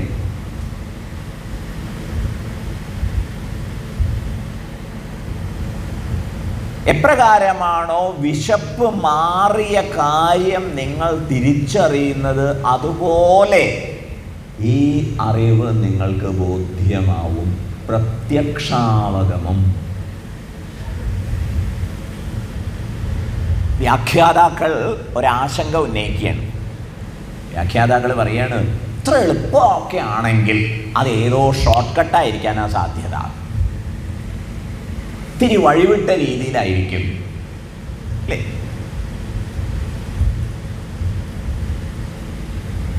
ലൈസൻസ് എടുക്കാൻ പോയി എന്ന് കേട്ടു. Yes, driving licence. ഇപ്പം അതിനെ പ്രാക്ടീസ് ചെയ്തിട്ടുണ്ടായിരുന്നു. പ്രാക്ടീസൊന്നും ചെയ്യാൻ നേരം കിട്ടിയില്ല. പിന്നെ ലൈസൻസ് കിട്ടി. ഗണേഷ് കുമാർ വരുന്നതിന് മുമ്പ്. ഇപ്പം അങ്ങനെ ഇങ്ങനെയൊന്നും കിട്ടില്ല എന്നാണ് പറഞ്ഞു കേൾക്കണം. അറിയില്ല. ഇപ്പം എന്താ വിശേഷം? അതൊന്ന് അടിച്ചിങ്ങോട്ട് തന്നേക്ക്, എന്താ വേണ്ട വെച്ചാൽ തരാം. കേട്ടില്ലേ? അപ്പം എളുപ്പത്തിൽ കിട്ടിയെന്ന് പറഞ്ഞാൽ, എച്ചും എടുത്തിട്ടില്ല എട്ടും എടുത്തിട്ടില്ല എന്നിട്ട് കിട്ടിയെന്ന് പറഞ്ഞാൽ അത് പിറകെ കൂടി എന്തോ. കേട്ടില്ലേ? അപ്പം സംശയിക്കുകയാണ്, ഇത്ര എളുപ്പ പാപമില്ലാതാക്കുന്നതാ? അങ്ങനെയാണെങ്കിൽ അത് അധർമ്മ രൂപത്തിലുള്ളതായിരിക്കും. ഭഗവാൻ പറയണോ, അയ്യോ നോ, ധർമ്മ്യം. ഇത് ധർമാനുസൃതമാണ്. കേട്ടില്ലേ? ഇത് ധർമാനുസൃതമാണ് എന്ന് പറഞ്ഞാൽ എന്താ അർത്ഥം? ഈ അറിവ് നേടുന്നത് ധർമ്മത്തിൻ്റെ പാതയിലൂടെ ആയിരിക്കും. ഈ അറിവ് നേടിക്കഴിഞ്ഞ ആള് ധാർമ്മിക ജീവിതം നയിക്കുന്ന ആളായിരിക്കും. എന്താ ധാർമ്മിക ജീവിതം എന്ന് പറഞ്ഞാൽ അർത്ഥം? ധാർമ്മിക ജീവിതം എന്ന് പറഞ്ഞാൽ അവരവരുടെ ശരീരാദികളെയും കുടുംബത്തെയും ചുറ്റുപാടുകളെയും പരിസരങ്ങളെയും പ്രപഞ്ച വ്യവസ്ഥയെയും ഒക്കെ പരിപാലിച്ചു ജീവിക്കുന്ന ആളായിരിക്കും. കേട്ടില്ലേ? മരങ്ങളൊക്കെ ഉള്ളത് മുറിച്ചു മാറ്റി പ്രകൃതിയുടെ വ്യവസ്ഥയ്ക്ക് ദ്രോഹം ചെയ്യുന്നവരായിരിക്കില്ല. ധർമ്മ്യം. ധർമ്മം എന്ന് പറയുന്നത് ആകെ താളത്തെ സംരക്ഷിക്കും പ്രകാരമുള്ള ജീവിതം.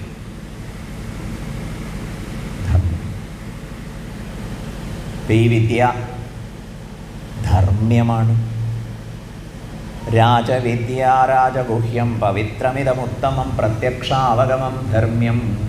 പ്രത്യക്ഷ അവഗമം, പ്രത്യക്ഷമായിട്ട് തന്നെ വിശപ്പ് മാറും പോലെ ഇത് അറിയാൻ സാധിക്കും. ധർമ്മ്യം, ഇത് ധർമാനുസാരിയാണ്. സുസുഖം കർത്തും അവ്യയം. അയ്യോ, അങ്ങനെയാണെങ്കിൽ ഇത് വളരെ ടഫായിരിക്കില്ലേ? ഒരുപാട് കാര്യങ്ങളൊക്കെ ഈ അറിവ് നേടാൻ വേണ്ടി ചെയ്യേണ്ടി വരുമോ? ഒന്നും വേണ്ടിയില്ല. പിന്നെയോ, ഇറ്റ്സ് വെരി ഈസി.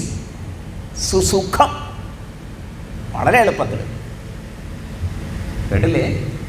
ഇതിനെന്തേ ചെയ്യേണ്ടതുള്ളൂ? ഇതിന് ദീർഘമായി ശ്വാസോച്ഛ്വാസമൊക്കെ ചെയ്ത്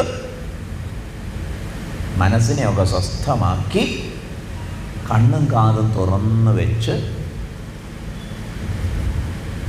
സദ്ഗുരുക്കന്മാർ പറയുന്നത് കേട്ടാൽ മതി.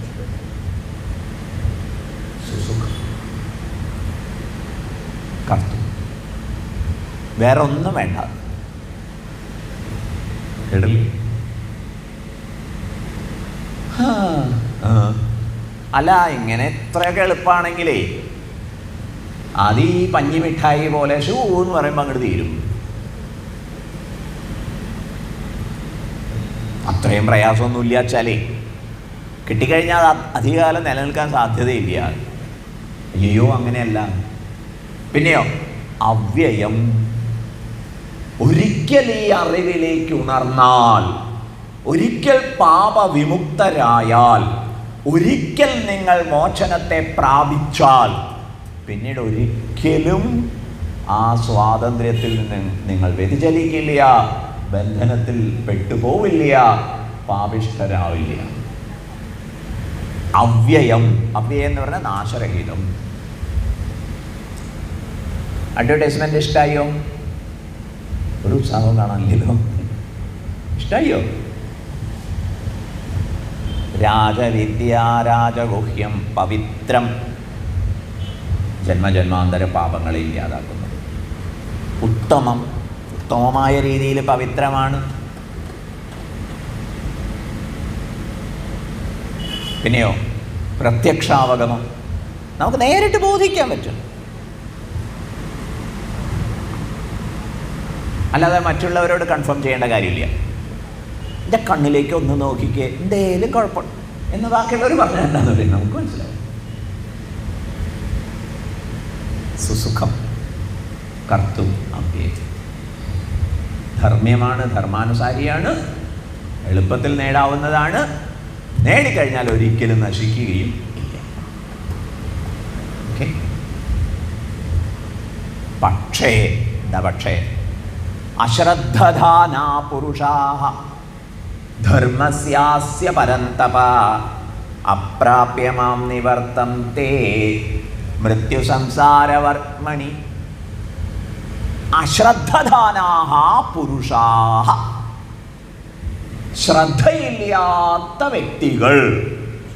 ഇവിടെ പുരുഷാഃ എന്ന് പറഞ്ഞാൽ പുരുഷന്മാര് എന്ന്, സ്ത്രീകളല്ല എന്ന അർത്ഥമൊന്നും എടുക്കരുതേ. ശാസ്ത്രഗ്രന്ഥങ്ങളിൽ ഈ വക സന്ദർഭങ്ങളിലൊന്നും ലിംഗങ്ങൾ ഉദ്ദേശിക്കുന്നില്ല. അല്ലേ? പുരുഷാഹ എന്ന് പറഞ്ഞാൽ പുരുഷവർഗം എന്നല്ല അർത്ഥം. ഓക്കെ. ഉത്സാഹിക്കുന്ന എല്ലാവരെ കുറിച്ചുമാണ് പറഞ്ഞത്. അവർ ശ്രദ്ധയില്ലാത്തവരാണെങ്കിൽ, അശ്രദ്ധധാന പുരുഷാഹ, ശ്രദ്ധയില്ലാത്ത പുരുഷന്മാർ, അസ്യ ധർമ്മസ്യ, ഈ ധർമ്മ വിഷയത്തിൽ ശ്രദ്ധയില്ലാത്ത പുരുഷന്മാർ, അശ്രദ്ധധാനാഃ പുരുഷാഃ ധർമ്മസ്യ അസ്യ പരന്തപ. ഇവിടെ പരന്തപ എന്ന് അർജുനനെ അഭിസംബോധന ചെയ്തിരിക്കുകയാണ്. ഒന്നാമത്തെ ശ്ലോകത്തിൽ അർജുനനെ അഡ്രസ് ചെയ്തത്, വിളിച്ചത് അസൂയയില്ലാത്തവനെ എന്നാണ്. രണ്ടാമത്തെ ശ്ലോകത്തിലോ പരന്തപൻ. പരന്തപൻ എന്ന് പറഞ്ഞാൽ ശത്രു സൈന്യത്തെ തപിപ്പിക്കാൻ സമർത്ഥനായ ധീരവീര യോദ്ധാവാണ് അർജുനൻ. അതൊന്ന് ചൂണ്ടിക്കാണിച്ചു. ഇവിടെ ശത്രു സൈന്യത്തെ എന്ന് പറയുമ്പോൾ താത്വികമായിട്ട് അവരവരുടെ പല ശത്രുക്കളെയും ജയിക്കാനുള്ള സാമർഥ്യം വേണമെന്നും ചൂണ്ടിക്കാണിക്കപ്പെട്ടിരിക്കുന്നു. ഏതൊക്കെയാ നമ്മുടെ ശത്രുക്കൾ? ഷഡ് രിപുക്കൾ എന്നൊക്കെ കേട്ടില്ലേ? രിപു പറഞ്ഞ ശത്രു കേട്ടില്ലേ? ആചാര്യന്മാർ പറയും ശത്രു സംഹാര ഹോമം നടത്തണം. എന്താ ശത്രു സംഹാര ഹോമം നടത്തണം എന്ന് പറഞ്ഞാൽ,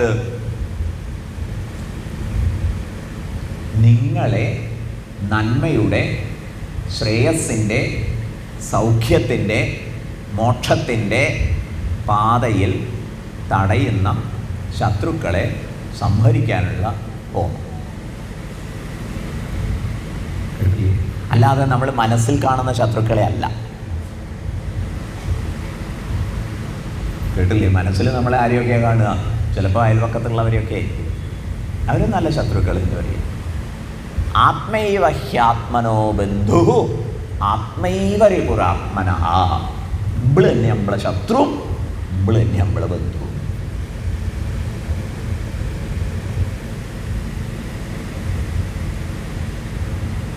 ഇവിടെ പരന്തപ എന്ന് അർജുനനെ വിളിച്ചതിലൂടെ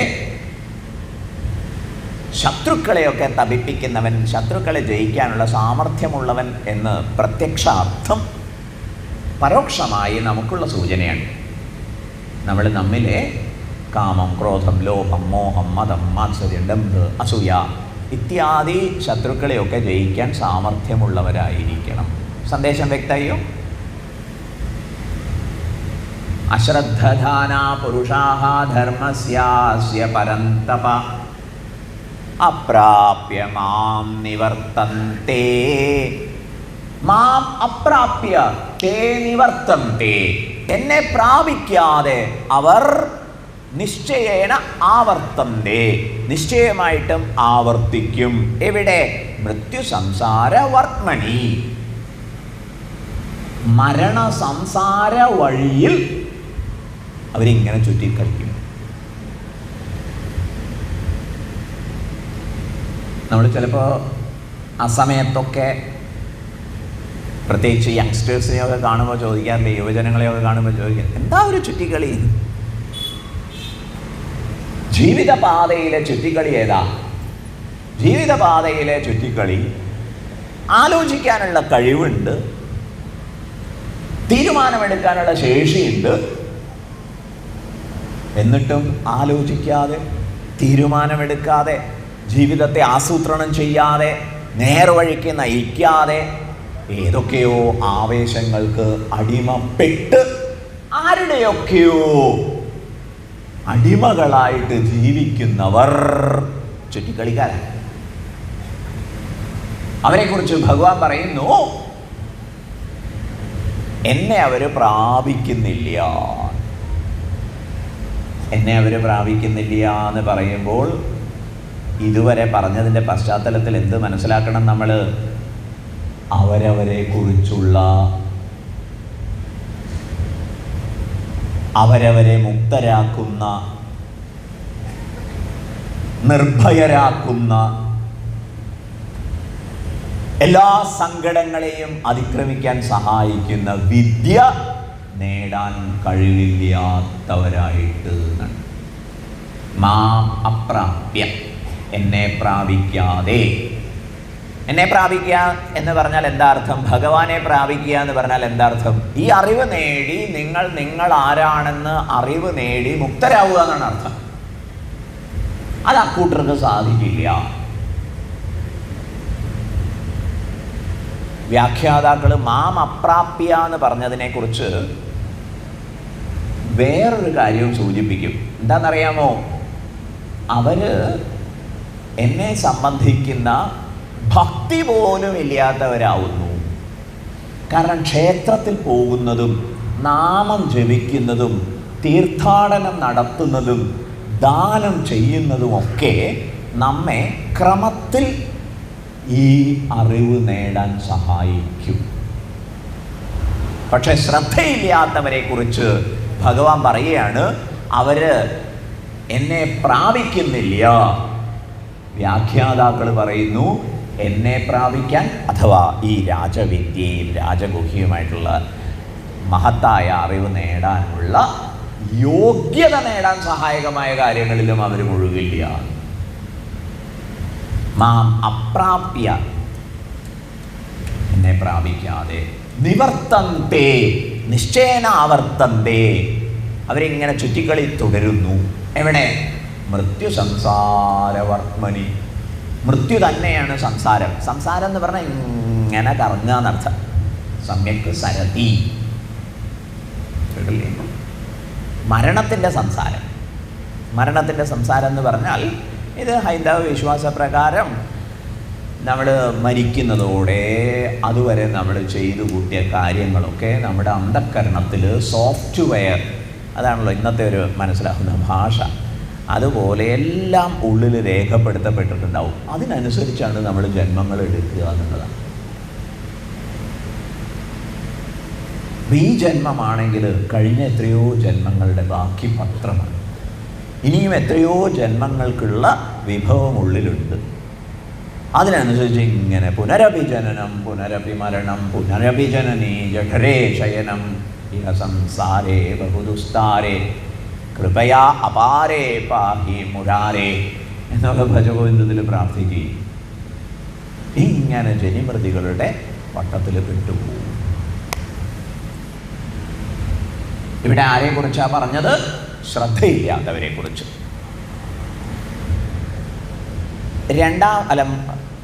ഒന്നാമത്തെ ശ്ലോകത്തിൽ പറഞ്ഞതും മൂന്നാമത്തെ ശ്ലോകത്തിൽ പറഞ്ഞതും തമ്മിലൊരു ബന്ധമുണ്ട്. ഒന്നാമത്തെ ശ്ലോകത്തിൽ അനസൂയാലു എന്ന് പറഞ്ഞില്ലേ, അസൂയയില്ലാത്തവൻ എന്ന് പറഞ്ഞില്ലേ. അസൂയയില്ലാത്തവർ ശ്രദ്ധയുള്ളവരായിരിക്കും, ശ്രദ്ധയില്ലാത്തവർ അസൂയുള്ളവരായിരിക്കും. അങ്ങനെ ഒരു ബന്ധമുണ്ട്, കേട്ടില്ലേ? അതുകൊണ്ട് ശ്രദ്ധ വളർത്താൻ എന്താ വഴി? അസൂയയെ ജയിക്കാൻ ഉദ്യമിച്ചാൽ മതി. അക്കാര്യം ഓർമ്മിച്ചോളൂ. ഇനി ശ്രദ്ധ എന്ന് പറഞ്ഞാൽ എന്താ അർത്ഥം? ശ്രദ്ധ എന്ന് പറഞ്ഞാൽ വിശ്വാസം. വിശ്വാസം എന്ന് പറഞ്ഞാൽ എന്താ അർത്ഥം? വിശ്വാസം എന്ന് പറഞ്ഞാൽ ശാസ്ത്രീയമായ യുക്തി അധിഷ്ഠിതമായ ചിന്തകളുടെ ഫലമായി ഉണ്ടാകുന്ന ആശ്രയത്വമാണ്. കേട്ടില്ലേ? വിശ്വാസം വളരണമെങ്കിൽ, ശ്രദ്ധ വളരണമെങ്കിൽ ആവും വിധമൊക്കെ ശാസ്ത്രീയമായിട്ടും യുക്തി അധിഷ്ഠിതമായിട്ടൊക്കെ ചിന്തിക്കണം. അതിനെ ഒരിക്കലും വിലക്കുന്നില്ല. നമ്മുടെ ശാസ്ത്രഗ്രന്ഥങ്ങളും ആചാര്യന്മാരും വിശ്വസിക്കുക എന്ന് പറഞ്ഞാൽ കണ്ണുമടച്ച് അംഗീകരിക്കുക എന്ന് ഉദ്ദേശിക്കുന്നില്ല. കേട്ടില്ലേ? അതുപോലെ ആലോചിച്ച് എത്തിച്ചേരുന്ന ചില ബോധ്യങ്ങളാണ് വിശ്വാസം. അടിസ്ഥാനപരമായിട്ട് ആരിൽ വിശ്വാസം വേണം? പൊതുവെ നമ്മൾ പറയാറുണ്ട്, അടിസ്ഥാനപരമായിട്ട് ആരിൽ വിശ്വാസം വേണം? അവരവരിൽ തന്നെ വിശ്വാസം വേണം. എനിക്ക് സാധിക്കും എന്നൊരു വിശ്വാസം വേണം. പിന്നെ ആരിൽ വിശ്വാസം വേണം? ദേവതാവിശേഷങ്ങളിൽ, ഈശ്വരനിലൊക്കെ വിശ്വാസം വേണം. കേട്ടില്ലേ? ഗുരുക്കന്മാരിൽ വിശ്വാസം വേണം. ഗുരുക്കന്മാർ നമ്മെ പറഞ്ഞ് വഴിതെറ്റിക്കാൻ താല്പര്യമുള്ളവരല്ല. അവരെന്തെങ്കിലുമൊക്കെ ചെയ്യുന്നുണ്ടെങ്കിൽ അതൊക്കെ അപാര കാരുണ്യം കൊണ്ട് ചെയ്യുന്നതാണ്. കാരണമില്ലാത്ത കാരുണ്യത്തിൻ്റെ കടലാണ് ഗുരുക്കന്മാർ. അങ്ങനെയൊക്കെയുള്ള വിശ്വാസം. കേട്ടല്ലേ? നിങ്ങൾക്ക് എല്ലാവർക്കും ആ വിശ്വാസമുണ്ട്. അതുകൊണ്ടാണ് നിങ്ങളിവിടെ വന്നിരിക്കുന്നതും കേൾക്കുന്നതും.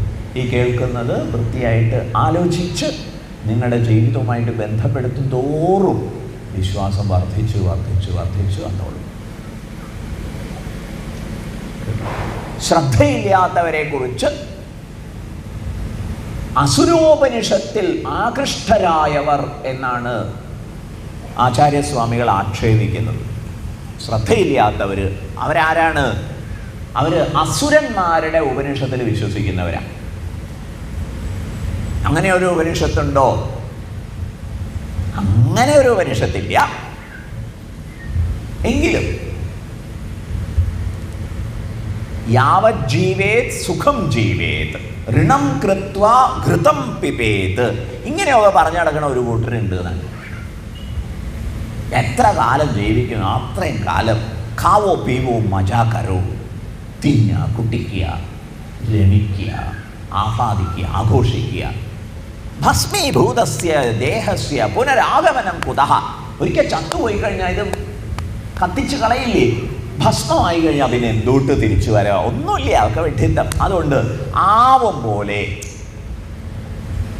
എന്നിങ്ങനെ ജീവിതത്തെക്കുറിച്ച് ചിന്തിക്കുന്നവരുണ്ട്. അവരുടെ നോട്ടം വളരെ പരിമിതമാണ്, ഠാവട്ടത്തിലാണ് എന്ന് പറയാം. അവർ കാണുന്നതിലും കേൾക്കുന്നതിലും രുചിക്കുന്നതിലും മണക്കുന്നതിലും ഒക്കെ ആസ്വദിച്ച് അങ്ങനെ പോവുക. അതിലിപ്പോൾ എന്താ കുഴപ്പമെന്ന് ചോദിച്ചാൽ എന്നും അത് സാധിക്കില്ല. പല പ്രയാസങ്ങളും വന്നു ചെയ്യും. ലോകത്തിൽ നിറയെ അനിശ്ചിതത്വങ്ങളുണ്ട്. പ്രവചനാതീതത്വമുണ്ട്. You cannot predict. കേട്ടില്ലേ? അങ്ങനെ ആഘോഷിച്ച് ആസ്വദിച്ച് തിന്നും കുടിച്ചും രമിച്ചും നടക്കുന്നതിനിടയിലാണ് കാല് തെറ്റി വീണു, ഡിസ്ക് സ്ലിപ്പായി, അവിടെ കട. കേട്ടില്ലേ? ഇങ്ങനെ കുറേ വെല്ലുവിളികളുണ്ട്. ഇത് ഭയപ്പെടുത്താൻ പറയുകയല്ല, ജീവിതഗതി അങ്ങനെയാണ്.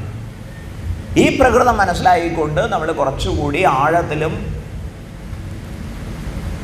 ദൂരത്തിലുമൊക്കെ ചിന്തിക്കണം. അത് ചിന്തിക്കാൻ കഴിവില്ലാത്തവരെയാണ് അസുരന്മാർ എന്ന് പറയുക, രാക്ഷസന്മാർ എന്നൊക്കെ പറയുക. അവർ അസുരോപനിഷത്തിൽ വിശ്വസിക്കുന്നവരാണ്. കടം വാങ്ങിയാലും ശരി, അമ്മയെ കൊന്നായാലും ശരി, ഇല്ലേ, അമ്മയെ കൊന്നിട്ടേ ഇൻഷുറൻസ് ഒപ്പിക്കും. കാസർഗോഡ് ഭാഗത്തെ 3 പ്രാവശ്യം മകൻ അമ്മയെ വെള്ളത്തിൽ തള്ളിയിട്ടു.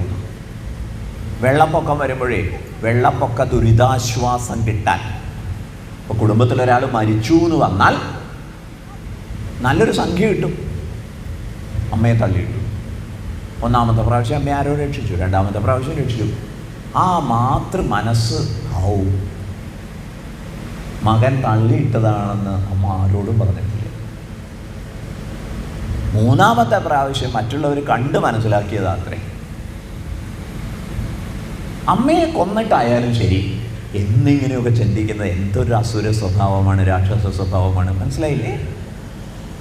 ശ്രദ്ധയില്ലാത്തവരെ കുറിച്ച് അങ്ങനെയൊരു വ്യാഖ്യാനം. എല്ലാവരും വിഷയത്തിലേക്ക് വരാൻ തയ്യാറായോ? ഇങ്ങനെ ഒരു വിദ്യ നമുക്ക് പരിചയപ്പെടണ്ടേ? റെഡി? ചോദിക്കട്ടെ, ആരെക്കുറിച്ചാണ് ഈ അധ്യായം സംസാരിക്കുന്നത്? പറയൂ. എന്നെക്കുറിച്ച്. ഈ അധ്യായത്തിലെ ഉപദേശം മനസ്സിലാക്കിയാൽ എന്താ ഗുണം? സ്വാതന്ത്ര്യം. എന്താ സ്വാതന്ത്ര്യത്തിൻ്റെ വ്യാഖ്യാനം? നിർഭയത, ശാശ്വത സുഖം, ബന്ധമുക്തി. കേട്ടില്ലേ? സകല പാപങ്ങളിൽ നിന്നുമുള്ള മോചനം. ഓക്കെ, ഇതൊക്കെ തരുന്ന അറിവ് കേൾക്കാം. ഏതാണ് ആ അറിവ്? മയാ തതമിദം സർവം ജഗദവ്യക്തമൂർത്തിനാ മസ്ഥാനി സർവഭൂതാനി ന ചാഹം തേഷ്വവസ്ഥിതഃ ന ച മസ്ഥാനി ഭൂതാനി പശ്യ മേ യോഗമൈശ്വരം ഭൂതഭൃന്ന ച ഭൂതസ്ഥഃ മമാത്മാ ഭൂതഭാവനഃ യഥാകാശസ്ഥിതോ നിത്യം വായുഃ സർവത്ര ഗോ മഹാൻ തഥാ സർവാണി ഭൂതാനി മസ്ഥാനീത്യുപധാരയ. 3 ശ്ലോകങ്ങളിലായിട്ട് മഹാരഹസ്യം, രാജവിദ്യ, എന്നെക്കുറിച്ചുള്ള അറിവ്, സകല പാപങ്ങളിൽ നിന്നും എന്നെ മോചിപ്പിക്കുന്ന അറിവ് പങ്കുവച്ചിരിക്കുന്നു.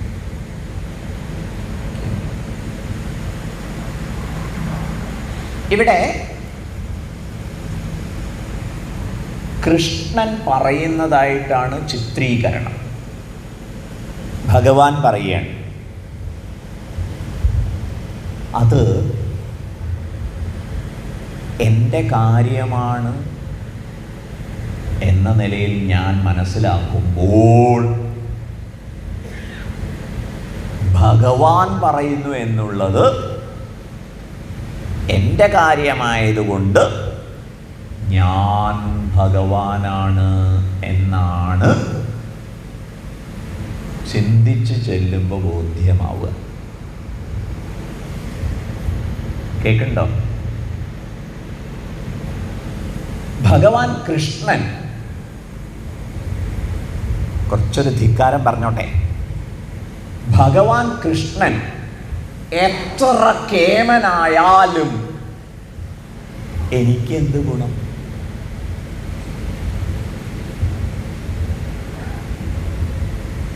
എനിക്കെപ്പോഴേ ഗുണം ഉണ്ടാവുള്ളൂ. അങ്ങനെയുള്ള ഭഗവാൻ കൃഷ്ണൻ ഞാനാണ് എന്നറിഞ്ഞാലേ ആ ഗുണങ്ങളൊക്കെ എനിക്കുണ്ടാവുള്ളൂ. വളരെ രഹസ്യമാണേ. ആട്ടെ, കൃഷ്ണൻ എന്താ പറയുന്നത് എന്നുള്ളത് നമുക്ക് കേൾക്കാം. അത് എൻ്റെ കാര്യമാണ്, ഞാനാണ് കൃഷ്ണൻ എന്നുള്ളത് നമുക്ക് പിന്നീട് മനസ്സിലാക്കാം. എല്ലാവരും റെഡിയാണോ? മയാ, മയാ എന്ന് പറഞ്ഞാൽ എന്നാൽ. ആരാ പറയുന്നത്? ശ്രീകൃഷ്ണ ഭഗവാൻ പറയാണ് എന്നാൽ. തതം, തതം എന്ന് പറഞ്ഞാൽ വ്യാപ്തം, വ്യാപിക്കപ്പെട്ടിരിക്കുന്നു. മയാ തതം. 2 പദങ്ങളുടെ അർത്ഥം പറയൂ. എന്നാൽ വ്യാപിക്കപ്പെട്ടിരിക്കുന്നു. വ്യാപിക്കപ്പെടുക എന്നുള്ളത് മനസ്സിലായില്ലേ? എന്നാൽ വ്യാപിക്കപ്പെട്ടിരിക്കുന്നു. എങ്ങനെയുള്ള എന്നാൽ? അവ്യക്തമൂർത്തിന, അവ്യക്തമൂർത്തിയായ എന്നാൽ. സ്വാമി വ്യക്തമൂർത്തിയാണോ അവ്യക്തമൂർത്തിയാണോ? വ്യക്തമൂർത്തിയാണ്. കാരണം സ്വാമി നിങ്ങൾക്ക് എല്ലാവർക്കും കാണാൻ പറ്റും. നിങ്ങൾ ഓരോരുത്തരും വ്യക്തമൂർത്തികളാണ്. മനസ്സിലായില്ലേ? പക്ഷെ ഭഗവാൻ പറയുന്നു ഞാൻ അവ്യക്തമൂർത്തിയാണ്. അപ്പം തന്നെ മനസ്സിലായിക്കൊള്ളണം, തേര് തെളിക്കുന്ന ആളെ അല്ല ഉദ്ദേശിച്ചത്. തേര് തെളിക്കുന്ന ആൾ തേരിൽ ഇരിക്കുന്നതായിട്ട് അർജുനൻ കാണുന്നുണ്ടല്ലോ, അയാളെ അല്ല ഉദ്ദേശിച്ചത്. ഇപ്പോൾ ഭഗവാന്റെ വേറൊരു തലമാണ് അറിയിക്കുന്നത്. ഞാനത് മനസ്സിലാക്കുമ്പോൾ എൻ്റെ വേറൊരു തലം മനസ്സിലായിക്കൊള്ളണം. ഓക്കെ? മയാ അവ്യക്തമൂർത്തിന ഇതം സർവം, ഇതൊക്കെ. മയാ തതമിതം സർവം. ഇതൊക്കെ എന്ന് പറഞ്ഞാൽ ഇവിടെ എന്തൊക്കെ നമ്മൾ കാണുന്നുണ്ടോ അനുഭവിക്കുന്നുണ്ടോ അതൊക്കെ. മയാ തതമിതം സർവം. ഇതം സർവം എന്നുള്ളതിനോടൊപ്പം മനസ്സിലാക്കേണ്ടതാണ് ജഗത്ത്. ഇതം സർവം ജഗത്ത്. ജഗത്ത് എന്ന് പറഞ്ഞാൽ ഉണ്ടായി നിലനിന്ന് നശിക്കുന്നത്. അതാണ് ജഗത്ത്. കണ്ണു തുറന്നാൽ കാണുന്നതേ ജഗത്ത്. ഇതിൽ സൂര്യൻ പെടും കേട്ടോ. ജഗത്തിൽ പെടും സൂര്യൻ. കാരണം സൂര്യൻ ഒരു കാലത്ത് ഉണ്ടായതാണ്, കുറച്ച് കഴിഞ്ഞാൽ ഇല്ലാതാവും. സകല നക്ഷത്രങ്ങളും വീഴും. കേട്ടില്ലേ? ഇതൊക്കെ ഏത് കാലത്ത് പറഞ്ഞു വെച്ചിരിക്കുന്നു. ഇന്നിപ്പോ ഈ ദൃശ്യപ്രപഞ്ചത്തെക്കുറിച്ച്, നക്ഷത്ര ലോകങ്ങളെക്കുറിച്ചൊക്കെ ശാസ്ത്രം പറയണ കേട്ട് ഞാൻ ഭ്രാന്ത് പിടിച്ചു.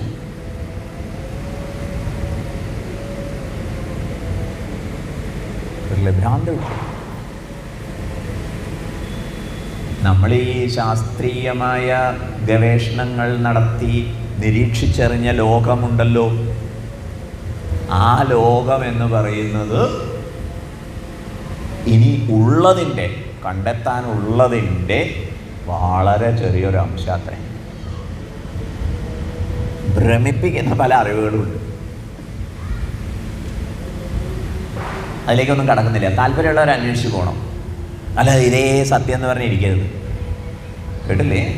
ശാസ്ത്രം തന്നെ പറഞ്ഞു തരുന്ന പല കാര്യങ്ങളും ബന്ധപ്പെടുത്തി ആലോചിച്ച് നോക്കുമ്പോൾ നമ്മുടെ ആചാര്യന്മാർ കണ്ണടച്ചിരുന്ന് കണ്ടെത്തിയ കാര്യങ്ങളുടെ ഒരു ആഴം അത് നമുക്ക് വ്യക്തമായി കിട്ടും.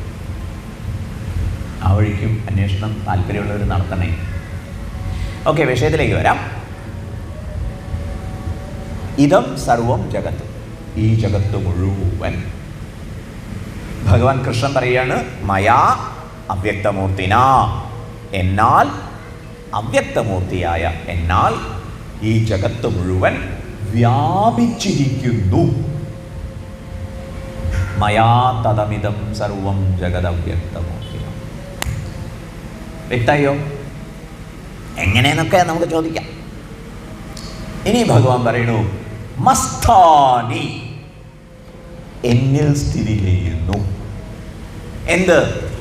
സർവഭൂതാനി, സകല ഭൂതജാലങ്ങളും. ഭൂതം എന്ന് പറഞ്ഞാൽ ഉണ്ടായതെന്നർത്ഥം. ഉണ്ടായതിൻ്റെ ജാതകം എന്താണ്? നിലനിൽക്കും, ഇല്ലേണ്ടാവും.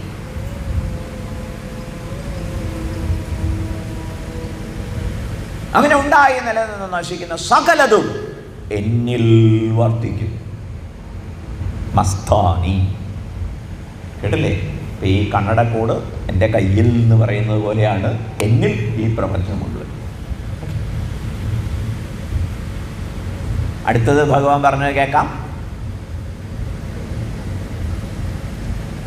നച അഹം തേഷു അവസ്ഥിതഃ, തേഷു അവയിൽ, അവയിൽ ഈ ഭൂതജാലങ്ങളിൽ, അഹം ഞാൻ, ന അവസ്ഥിതഃ അവയിലൊന്നിലും ഞാനില്ല, ഞാൻ വർത്തിക്കുന്നില്ല.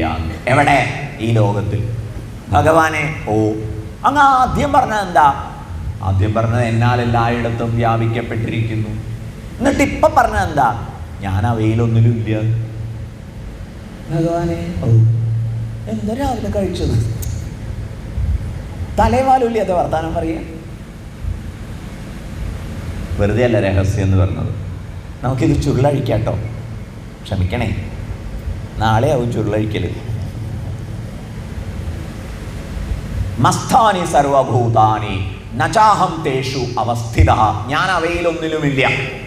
അർജുന, ഓ താൻ ശ്രദ്ധിച്ചു കേൾക്കണ്ടോ?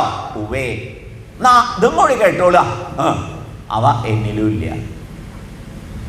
നചമസ്ഥാനി ഭൂതാനി, ഭൂതജാലങ്ങളൊന്നും എന്നിൽ ഇല്ല.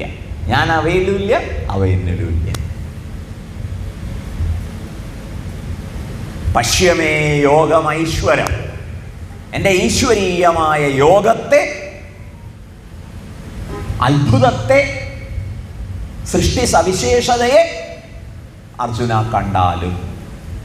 ഇത് തേര് തെളിക്കുന്ന കൃഷ്ണൻ പറയുന്നതല്ല കേട്ടോ, കൃഷ്ണൻ്റെ വേറൊരു മാനം.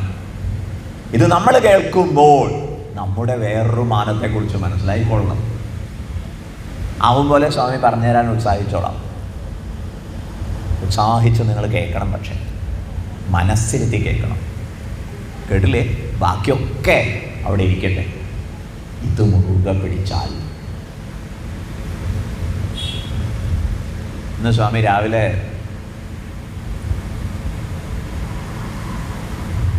പ്രവീണിൻ്റെ വീട്ടിൽ പോയി. പ്രവീൺ അവിടെ നിന്ന് ഒരത്ഭുതം കാണിച്ചു തന്നു. അവിടെ ഒരു എന്താണ് മിറാക്കിൾ ഫ്രൂട്ട്. നിങ്ങൾ എത്ര പേര് കേട്ടിട്ടുണ്ട് മിറാക്കിൾ ഫ്രൂട്ടിനെ കുറിച്ച്? കുറച്ച് പേർക്ക് അറിയുള്ളൂ. സ്വാമി ഏതായാലും ഞെട്ടിട്ടോ ശരിക്കും. Miracle fruit. അപ്പോൾ പ്രവീൺ അത് തന്നു. എന്നിട്ട് പറഞ്ഞു ഇത് കഴിച്ചതിന് ശേഷം ഞാനിപ്പോൾ ചെറുനാരങ്ങ കൊണ്ടുവരാം സ്വാമിന്ന്. എന്നിട്ട് ചെറുനാരങ്ങ കൊണ്ടുവന്നിട്ട് അത് പിഴിഞ്ഞ് കയ്യിൽ തന്നു. കഴിച്ചു നോക്കിക്കോളാം പറഞ്ഞു.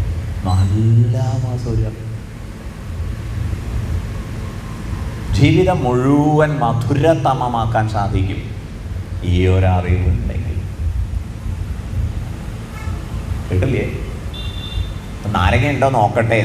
ഇല്ലെങ്കിൽ ഞാൻ പുളി കൊണ്ടുവരും. സാരം എന്താണ്? ഈ പഴം കഴിച്ച ശേഷം എന്ത് കഴിച്ചാലും മധുരം. സാധാരണ ഇങ്ങനെ കാര്യങ്ങളൊക്കെ പറയുമ്പോൾ കുറച്ച് അതിലൊരു അതിശയോക്തി കലരും. അതുകൊണ്ട് സ്വാമി അത്രയൊന്നും ഗൗരവത്തിൽ എടുത്തില്ല. ചെറുനാരങ്ങ കൊണ്ടുവരട്ടെ. പക്ഷേ അത്ഭുതപ്പെട്ടു. സാറ് കത്ത് കുടിക്കണ പോലെ ചെറുനാരങ്ങ മധുരമൊക്കെ ഇട്ടിട്ടെ.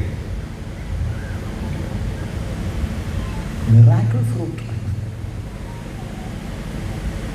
ഇതുപോലെ ഈ ഒരറിവ് ഇതിലങ്ങോട്ട് ഉറച്ചാൽ, നിങ്ങൾ നാമം ജപിച്ചിട്ടുണ്ട്, എത്രയോ നാമം ജപിച്ചിട്ടുണ്ട്, എത്രയോ ക്ഷേത്രങ്ങളിൽ ദർശനം നടത്തിയിട്ടുണ്ട്, എത്രയോ തീർത്ഥാടനം ചെയ്തിട്ടുണ്ട്. പ്രിയപ്പെട്ടവരെ, നിങ്ങൾ ചെയ്തിട്ടുള്ള ഇജ്ജമ്മത്തിലും ഇതിനു മുമ്പ് ചെയ്തിട്ടുള്ളതുമായിട്ടുള്ള സകല സാധനകളുടെയും ഫലമായിട്ടാണ് ഇത് കേൾക്കാൻ നിങ്ങൾക്ക് സാധിക്കുന്നത്. അതിൻ്റെ ഗൗരവത്തിൽ സ്വീകരിക്കണേ. അതുകൊണ്ട് ഇത് മനസ്സിലാക്കാൻ വേണ്ടി വീണ്ടും നാമം ജപിച്ചോളൂ, വീണ്ടും ക്ഷേത്രങ്ങളിൽ പോയിക്കോളൂ. പക്ഷെ ഇതാണ് മുഖ്യം. ഇത് ഭഗവാൻ വളരെ കാരുണ്യത്തോടെ പറയുകയാണ്. അർജുന, നിന്നെ നിന്റെ ബന്ധനങ്ങളിൽ നിന്നൊക്കെ മോചിപ്പിക്കുന്ന, നിന്റെ പാപങ്ങളിൽ നിന്ന് നിന്നെ മുക്തനാക്കുന്ന, നിന്റെ ഭയങ്ങളിൽ നിന്ന് നിന്നെ അതിക്രമിക്കാൻ സഹായിക്കുന്ന, നിന്റെ പരിമിതികളെയൊക്കെ ഇല്ലാതാക്കുന്ന അറിവ് ഞാൻ പറഞ്ഞു തരാം. ഓക്കെ? അതാണിപ്പോൾ ഇവിടെ പറഞ്ഞു തരുന്നത്. എന്താ പറഞ്ഞു തരുന്നത്? എന്നാലെല്ലാം വ്യാപിക്കപ്പെട്ടിരിക്കുന്നു. അത് കർമ്മണി പ്രയോഗ. കർത്തരി പ്രയോഗത്തിൽ പറഞ്ഞാൽ അർജുനൻ, ഞാൻ എല്ലായിടത്തും വ്യാപിച്ചിരിക്കുന്നു. എല്ലാ ഭൂതജാലങ്ങളും എന്നിലാണ് അർജുന. ഞാൻ അവയിലൊന്നിലുമില്ല, അവ എന്നിലുമില്ല. എൻ്റെ വൈഭവത്തെ, വിഭൂതിയെ, യോഗത്തെ അർജുന കണ്ടാൽ. പശ്യമേ യോഗം ഐശ്വര്യം ഭൂതഭൃത്. ഞാൻ ഈ ഭൂതജാലങ്ങളെ മുഴുവൻ ധരിക്കുന്നു. നച ഭൂതസ്ഥഃ, ഞാൻ ആ ഭൂതജാലങ്ങളിൽ ഒന്നിലുമില്ല. മമ ആത്മാഭൂതഭാവനഃ, എൻ്റെ കേവലം സങ്കല്പമാണ്, അഥവാ ഞാൻ തന്നെയാണ് ഈ ഭൂതജാലങ്ങളെല്ലാം. ഇതിലെ രഹസ്യമാണ് നമ്മൾ നാളെ ചുരുളടിക്കാൻ പോകുന്നത്. എല്ലാവരും കൃത്യസമയത്ത് തന്നെ വരണേ. കാരണം അത്രയും ജന്മസാഫല്യം നൽകുന്ന മഹത്തായ അറിവാണ്. നിങ്ങൾ ഇതുവരെ ചെയ്ത സാധനകളുടെയൊക്കെ ഒരു സാഫല്യമായിട്ടാണ് ഇത് കേൾക്കാൻ നിങ്ങൾക്ക് സാധിക്കുന്നത്. പ്രയോജനപ്പെടുത്തണേ. ഒരു ഉദാഹരണം പറയാമെന്ന് പറഞ്ഞിട്ടാണ് ഭഗവാൻ അടുത്ത ശ്ലോകത്തിൽ യഥാകാശസ്ഥിതോ നിത്യം വായു സർവത്രഗോ മഹാൻ തഥാ സർവാണി ഭൂതാനി മസ്ഥാനി ഇതി ഉപധാരയ. ഒരു എക്സാമ്പിൾ, ഒരു ഉദാഹരണം കൂടി പറയാണ്. എന്താ ഉദാഹരണം? എപ്രകാരമാണോ യഥാ ആകാശസ്ഥിത വായു സർവത്രഗഃ മഹാൻ. വായു മഹാനാണ്. എന്താ വായുവിൻ്റെ മഹാത്മ്യം? വായു കൊടുങ്കാറ്റായി വീശുന്നു, മന്ദമാരുതനായും വീശുന്നു. എവിടെയൊക്കെ എത്തിച്ചേരുന്നില്ല. ഈ വായു എപ്രകാരമാണോ ആകാശത്തിൽ, ആകാശം എന്ന് പറഞ്ഞാൽ സ്പേസ് എന്നർത്ഥം, ഇടത്തിൽ, ആകാശത്തിൽ എപ്രകാരമാണോ വായു വർത്തിക്കുന്നത്, യഥാ ആകാശസ്ഥഃ വായു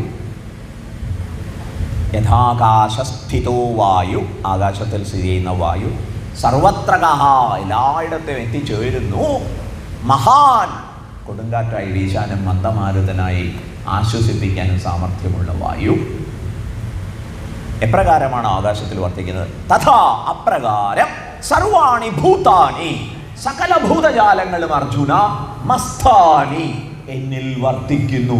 ഇതി ഇപ്രകാരം അവധാരയ മനസ്സിലാക്കിയാലും. ഇങ്ങനെ 3 ശ്ലോകങ്ങളിലായിട്ട് രഹസ്യം പങ്കുവച്ചിരിക്കുന്നു. യഥാബുദ്ധി യഥാശക്തി നമുക്ക് ഈ രഹസ്യത്തെ നാളെ അനാവരണം ചെയ്യാൻ ഉദ്യമിക്കാം. ഓക്കെ. തുടർന്ന് ഭഗവാൻ ഇതിൻ്റെ വ്യാഖ്യാനം നമുക്ക് ഉപദേശിച്ചിരുന്നു. ആ പ്രകാരവും നമുക്ക് പടിപടിയായിട്ട് ശ്രദ്ധിക്കാം. ഇത് നമ്മിലെ സ്വാതന്ത്ര്യത്തെ, മോക്ഷത്തെ തിരിച്ചറിയിക്കുന്ന വിധിയാവും. ശ്രദ്ധിക്കാം.